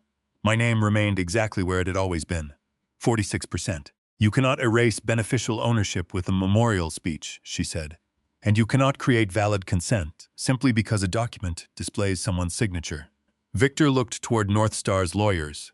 Their expressions had changed completely. They were no longer evaluating a transaction. They were evaluating exposure. That was when I saw Victor understand what he was losing. Not the argument. The people. The board members who had nodded during his toast were no longer looking at me like an impossible apparition. They were looking at him like a man who owed them answers. I had spent 17 days imagining that I would be the one to accuse Victor. I was wrong. Once the documents were placed in the right order, I barely had to speak. The people he had used became the people asking why, and the signature he had used to silence me had become the loudest thing in the room. Owen stepped forward only after the board stopped talking. He carried no binder, just a laptop. Victor looked at him with the expression of a man seeing another door close. Owen connected to the presentation system under the hotel council's supervision. The screen changed. 4 boxes appeared.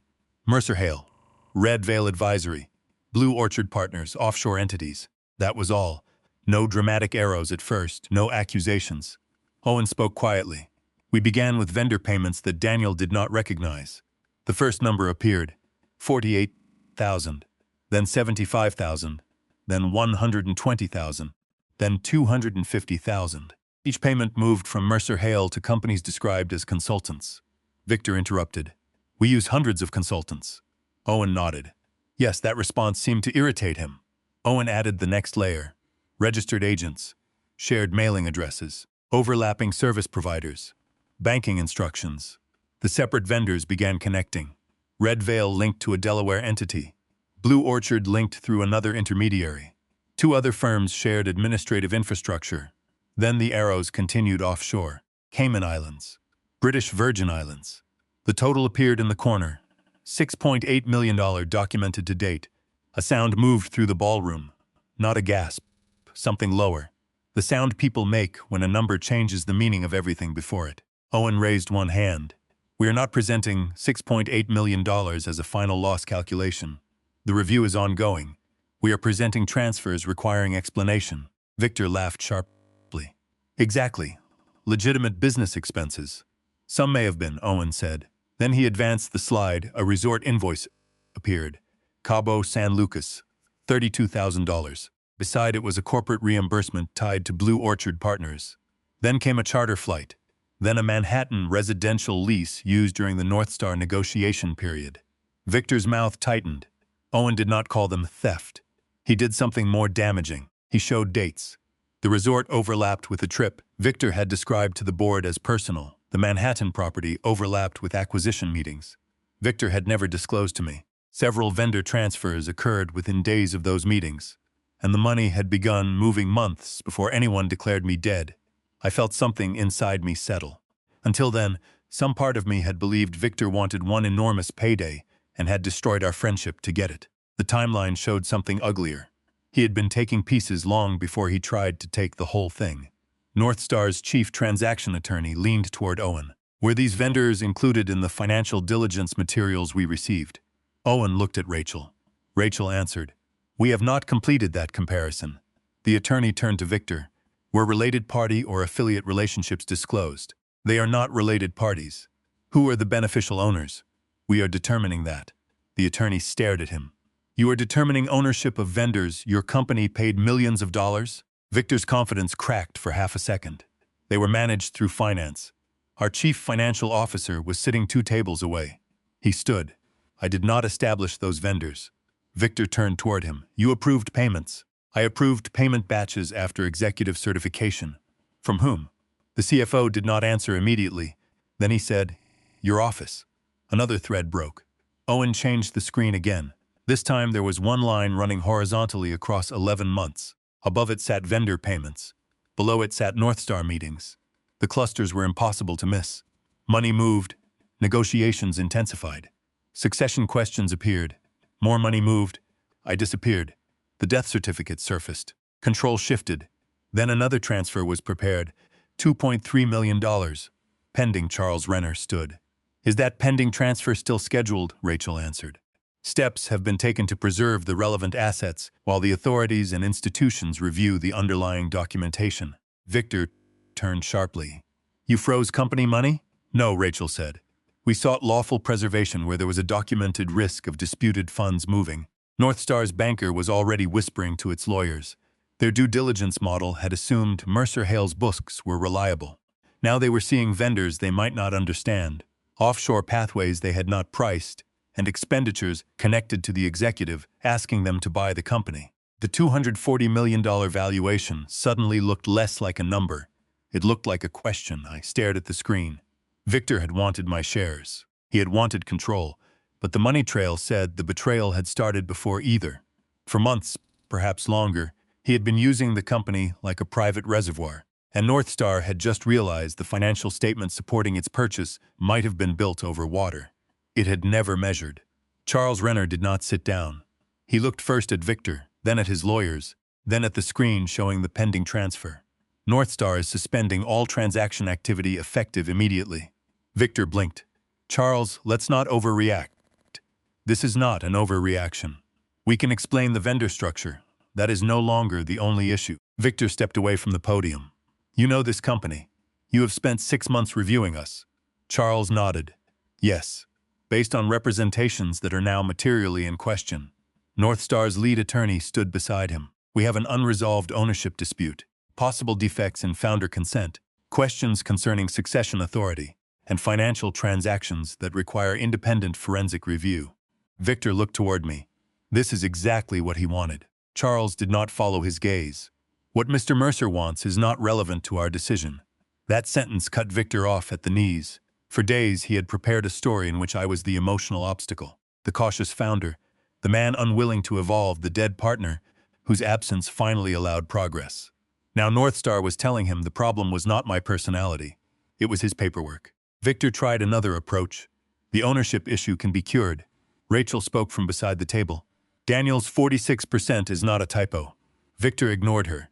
Charles, give me 48 hours. No, 24. No. You are walking away from a $240 million transaction because of a presentation at a gala. Charles finally looked angry. We are suspending a transaction because the person you represented as deceased is standing 10 feet away, disputing documents bearing his signature, while your own board is questioning the process used to transfer authority, and your company's financial records show millions in transactions we have not independently verified. No one spoke.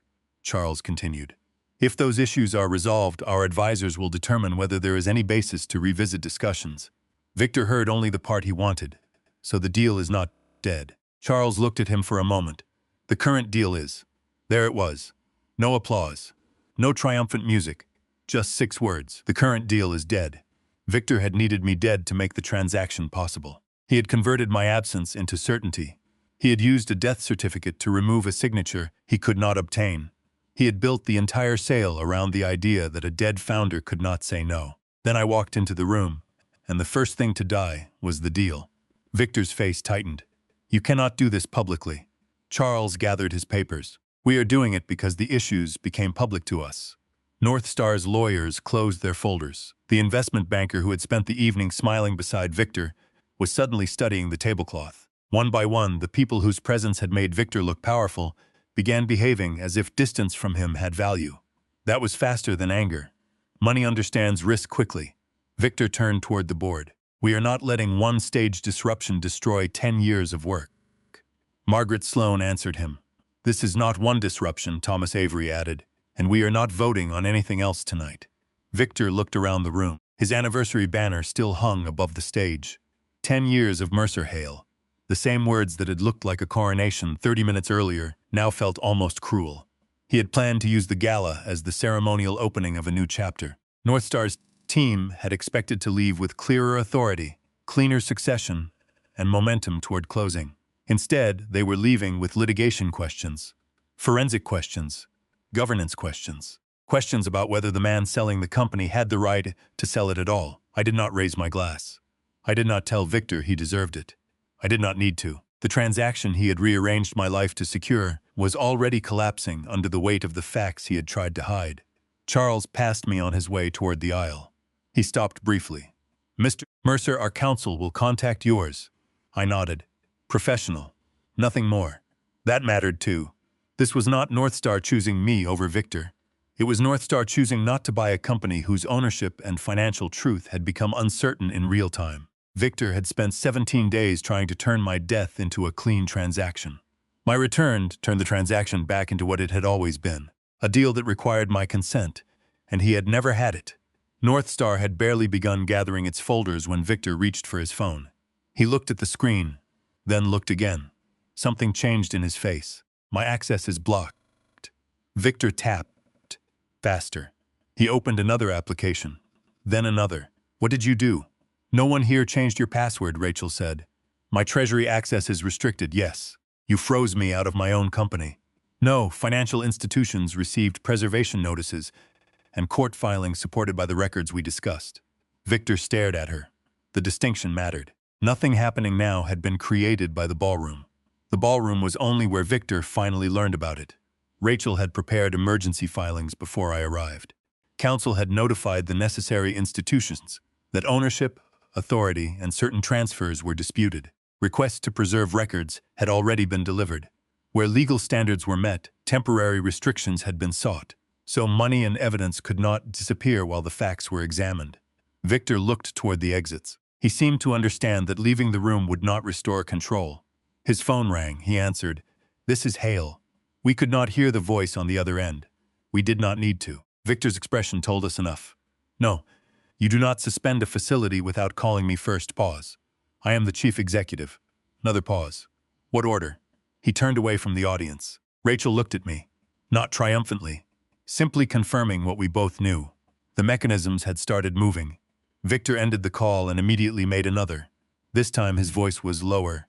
"Get the transfer released." He listened. "What do you mean flagged?" Owen closed his laptop.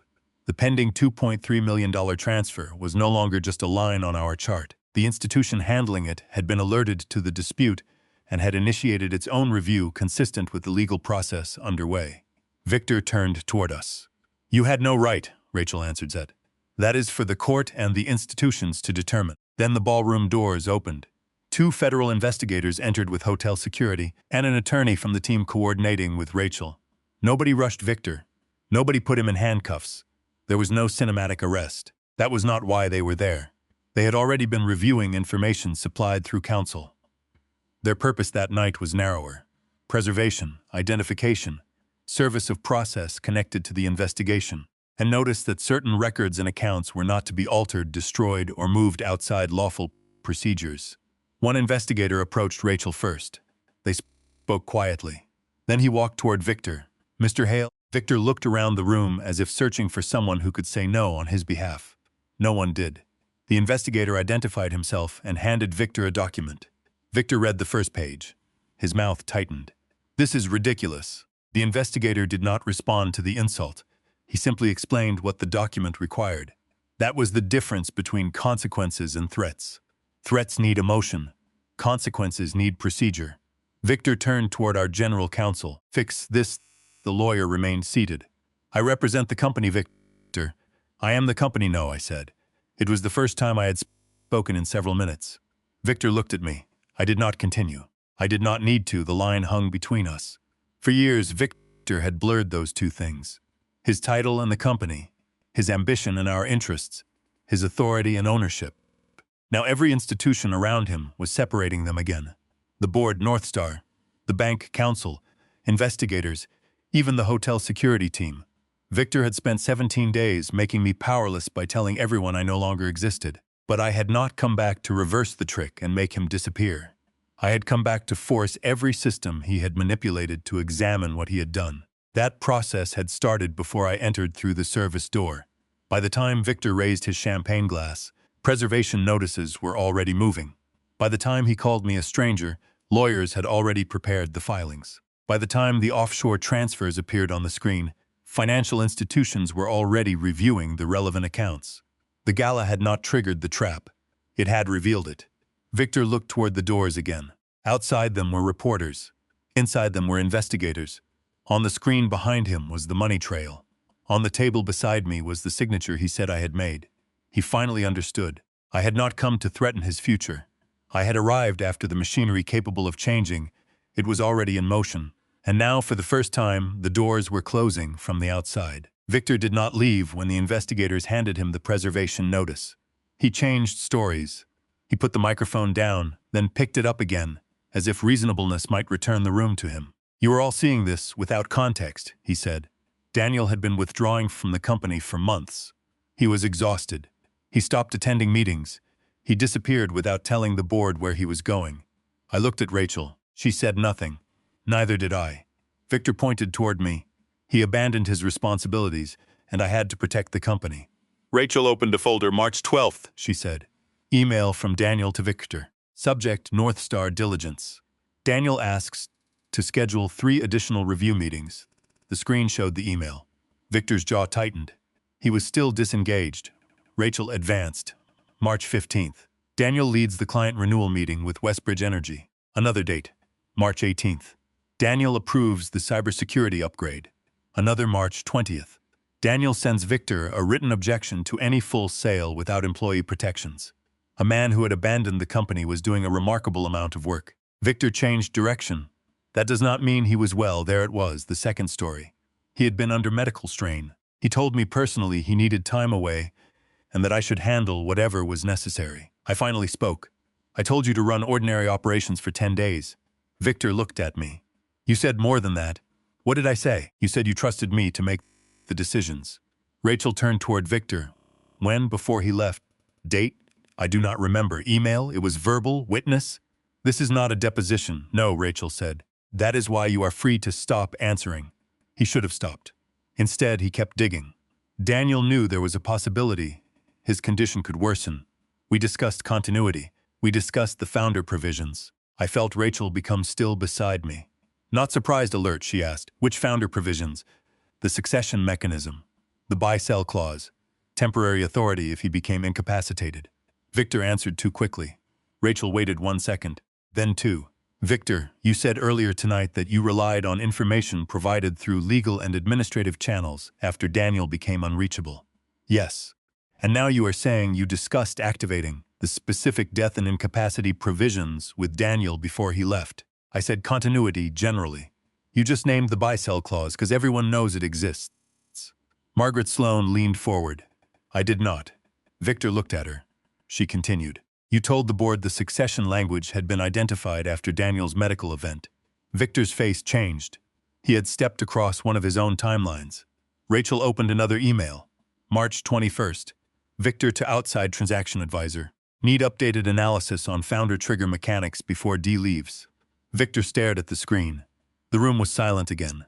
Rachel asked, what did founder trigger mechanics mean? Victor's voice sharpened. Standard planning. Before Daniel left, yes. We were preparing for contingencies. Medical contingencies, among others. Including death? Victor hesitated, then made the mistake. We had to know what documentation would be required if the certificate came through. She let the sentence sit in the room. If the certificate came through. Not if Daniel died. Not if we received confirmation. If the certificate came through. Victor heard himself a second too late. Thomas Avery spoke from the board table. What certificate? Victor shook his head. I misspoke. Rachel's voice remained calm. Which certificate were you expecting before Daniel was reported dead? I was not expecting anything. You just said, I said if documentation came through. You are twisting words. No, Rachel said. We are preserving them around us. People who had treated Victor's certainty as evidence were recalculating him in real time. One board member closed his notebook. Another leaned back. Nobody defended him. They were waiting to hear what he would say next. The investigator near the stage wrote something down. That movement caught Victor's eye. He stopped talking. For 17 days, he had controlled the story because nobody who heard one version could compare it with the others. Now every new explanation collided with something he had already said, written or signed. He blamed my absence. The emails showed I was active. He blamed my health. The record showed no incapacity. He claimed emergency succession. His own message showed he was studying founder triggers before I left. Then, trying to explain all of it, he mentioned a certificate before he had any legitimate reason to know one would exist.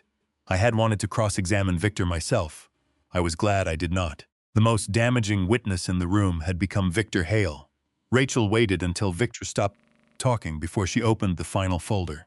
This is the part we did not show on the screen, she said. Victor looked at her. Rachel removed a printed message thread. It had been preserved through counsel from an account belonging to Marcus Vale, an outside advisor Victor used during the North Star negotiations. The thread began 11 days before my trip. Victor need confirmation on what happens to Mercer votings if the death provision is triggered. Marcus depends on documentation and timing. Why Victor planning around worst case? 2 days later, Marcus. If the founder is deceased, surviving founder rights may activate, but council needs clean support. Victor, I can get the support. Need to know how fast control moves, Rachel continued. The next message was dated the morning after I left for Colorado. Victor D is off-grid. Proceed with the continuity package. Keep Northstar out until sequence is clean. Marcus, are we talking capacity or death? There was a 12-minute gap before Victor replied. Victor, start with incapacity. Death if documentation clears. Victor shook his head. You have no idea what that conversation meant. Rachel nodded. That is possible. The messages will be examined with the rest of the evidence. She turned another page. There was more. There was no neat confession. There was sequence. Victor asked about my voting rights before I left. He asked how quickly control could move. He told an advisor I was off-grid. He instructed him to begin with incapacity. Then he wrote that death could follow if documentation cleared. And 3 days later, a board record described me as medically incapacitated. 4 days after that, I was dead on paper. Rachel displayed the timestamps beside the documents. The dates showed why coincidence was becoming harder to claim. Victor's voice became harder. Those messages are privileged. Your counsel can make any privilege argument available to you, Rachel said. How did you get them lawfully? That is not an answer. It is the only one you are getting tonight. Then Rachel turned to me. This was the reason I had remained silent for those extra days. Marcus had contacted counsel after realizing the man whose death Victor had discussed was alive. He retained counsel, and relevant records were preserved before anyone could alter them. Had I called Victor from my kitchen that first day, none of this might have survived. He would have known the plan had failed. He could have warned Marcus, changed phones, moved money, turned every clear decision into a fog of hindsight. Instead, he believed I was dead, so he kept talking. The last message in the preserved thread was sent after the company announced my death. Marcus, certificate received. Are you certain the estate cannot challenge before Northstar signs? Victor, by the time anyone asks, control will already be settled. Victor stared at it. Rachel did not call it a confession. She did not need to. The message did not prove every element of what investigators might ultimately allege. It did something simpler. It placed Victor's state of mind beside the timeline. He was not reacting to a death. He was planning around the legal consequences of one. He knew my estate might challenge. He knew Northstar's timing mattered, and he believed control would be settled before anyone could ask questions. Except there was no estate asking them. There was me, alive, standing 20 feet away. Even Northstar's lawyers stopped whispering. They were no longer listening to Victor as the seller of a company. They were listening to him as a source of risk, measuring each sentence against documents his office had helped create. Victor looked at me. You set this up. It was almost impressive. After forging a world in which I was dead, he had found a way to blame me for surviving long enough to document it. No, I said. I stayed quiet. Rachel placed the final page beside the death certificate. That was enough. Victor had believed silence meant absence. He had believed absence meant safety. He had believed a dead man could not listen. For 17 days, that belief had protected his plan. Then it became the reason we could see the whole thing. Rachel closed the folder. There were no more slides. There did not need to be. Victor had spent the evening trying to explain each document separately. The message thread tied them together. The incapacity record, the certificate, the succession process, the Northstar timing, the transfer of control. He had called them unrelated responses to an emergency. His own words made them look like steps. And for the first time since I entered the ballroom, Victor stopped searching for another story. The board did not remove Victor in the middle of the ballroom. Instead, Margaret Sloan asked the independent directors and company counsel to step into a private room for an emergency session. Victor tried to follow. The general counsel stopped him. You will be invited when the board is ready. Victor stared at him. I am the chief executive officer. At the moment, the board is reviewing that authority. It took 23 minutes. I stayed near the stage while guests whispered in clusters. The music had stopped. The champagne service had stopped. Victor spent most of those 23 minutes on his phone. Another ended with Victor staring at the screen. The people who had surrounded him earlier kept finding reasons to stand somewhere else. The investment banker spoke with Northstar's lawyers. 2 executives Victor had introduced as close friends left without saying goodbye. The public relations consultant who had been near the stage was suddenly nowhere to be seen. The humiliation was not that security touched him. They barely did. It was that nobody rushed to stop what was happening. An hour earlier, assistants had watched his glass. Bankers had leaned toward every sentence. and executives had laughed before he finished his jokes. Now his path cleared for a different reason. People did not want to be mistaken for standing with him. I watched one manager lower his phone when Victor passed, as if taking a photograph might look like loyalty. Another employee moved aside and stared at the floor. That silence was harsher than jeering could have been. Victor had spent years building authority out of attention. Now attention had become scrutiny, and the same room that once reinforced his importance was measuring the distance between itself and him. When the conference room door opened, Margaret returned with company counsel and the security director. Margaret's voice was steady.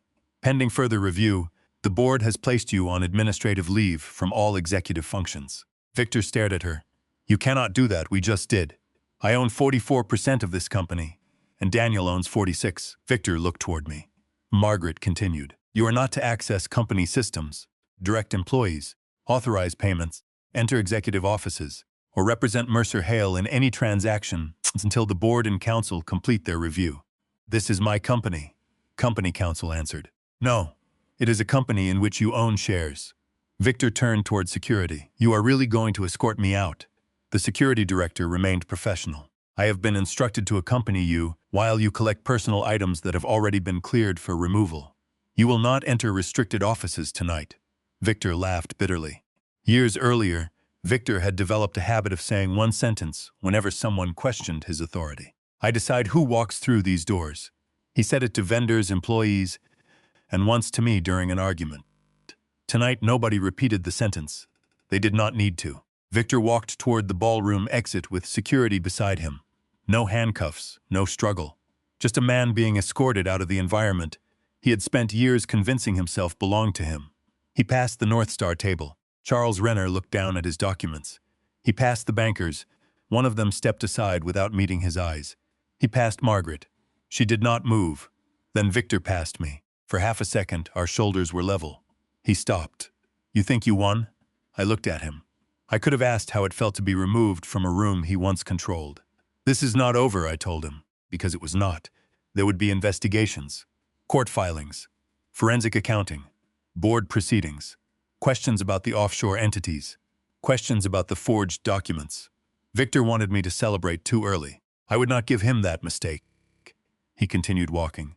At the ballroom entrance stood the anniversary banner, 10 years of Mercer Hale. Underneath were our two names, Daniel Mercer, Victor Hale. Victor slowed when he saw it. Maybe he remembered when those names had represented trust instead of leverage. He looked at the banner for 2 seconds. Then security opened the door.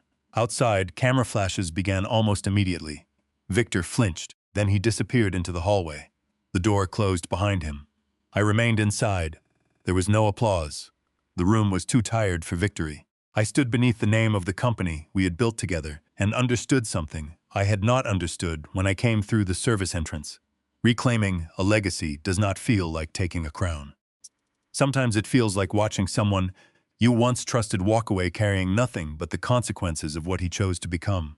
The next morning, I walked into Mercer Hale through the front doors. No service entrance, no event jacket, no security plan designed around the possibility that someone might mistake me for an intruder. Just me. The lobby looked exactly the way I remembered it, which somehow made everything feel stranger. The same stone floor, the same brass directory, the same receptionist desk, where years earlier we had placed a borrowed orchid because Victor thought successful companies needed expensive plants. The receptionist stood when she saw me. Then everyone else started noticing. Conversations stopped. A woman near the elevators covered her mouth. Someone whispered my name. I had imagined returning to applause. Instead, I walked into confusion.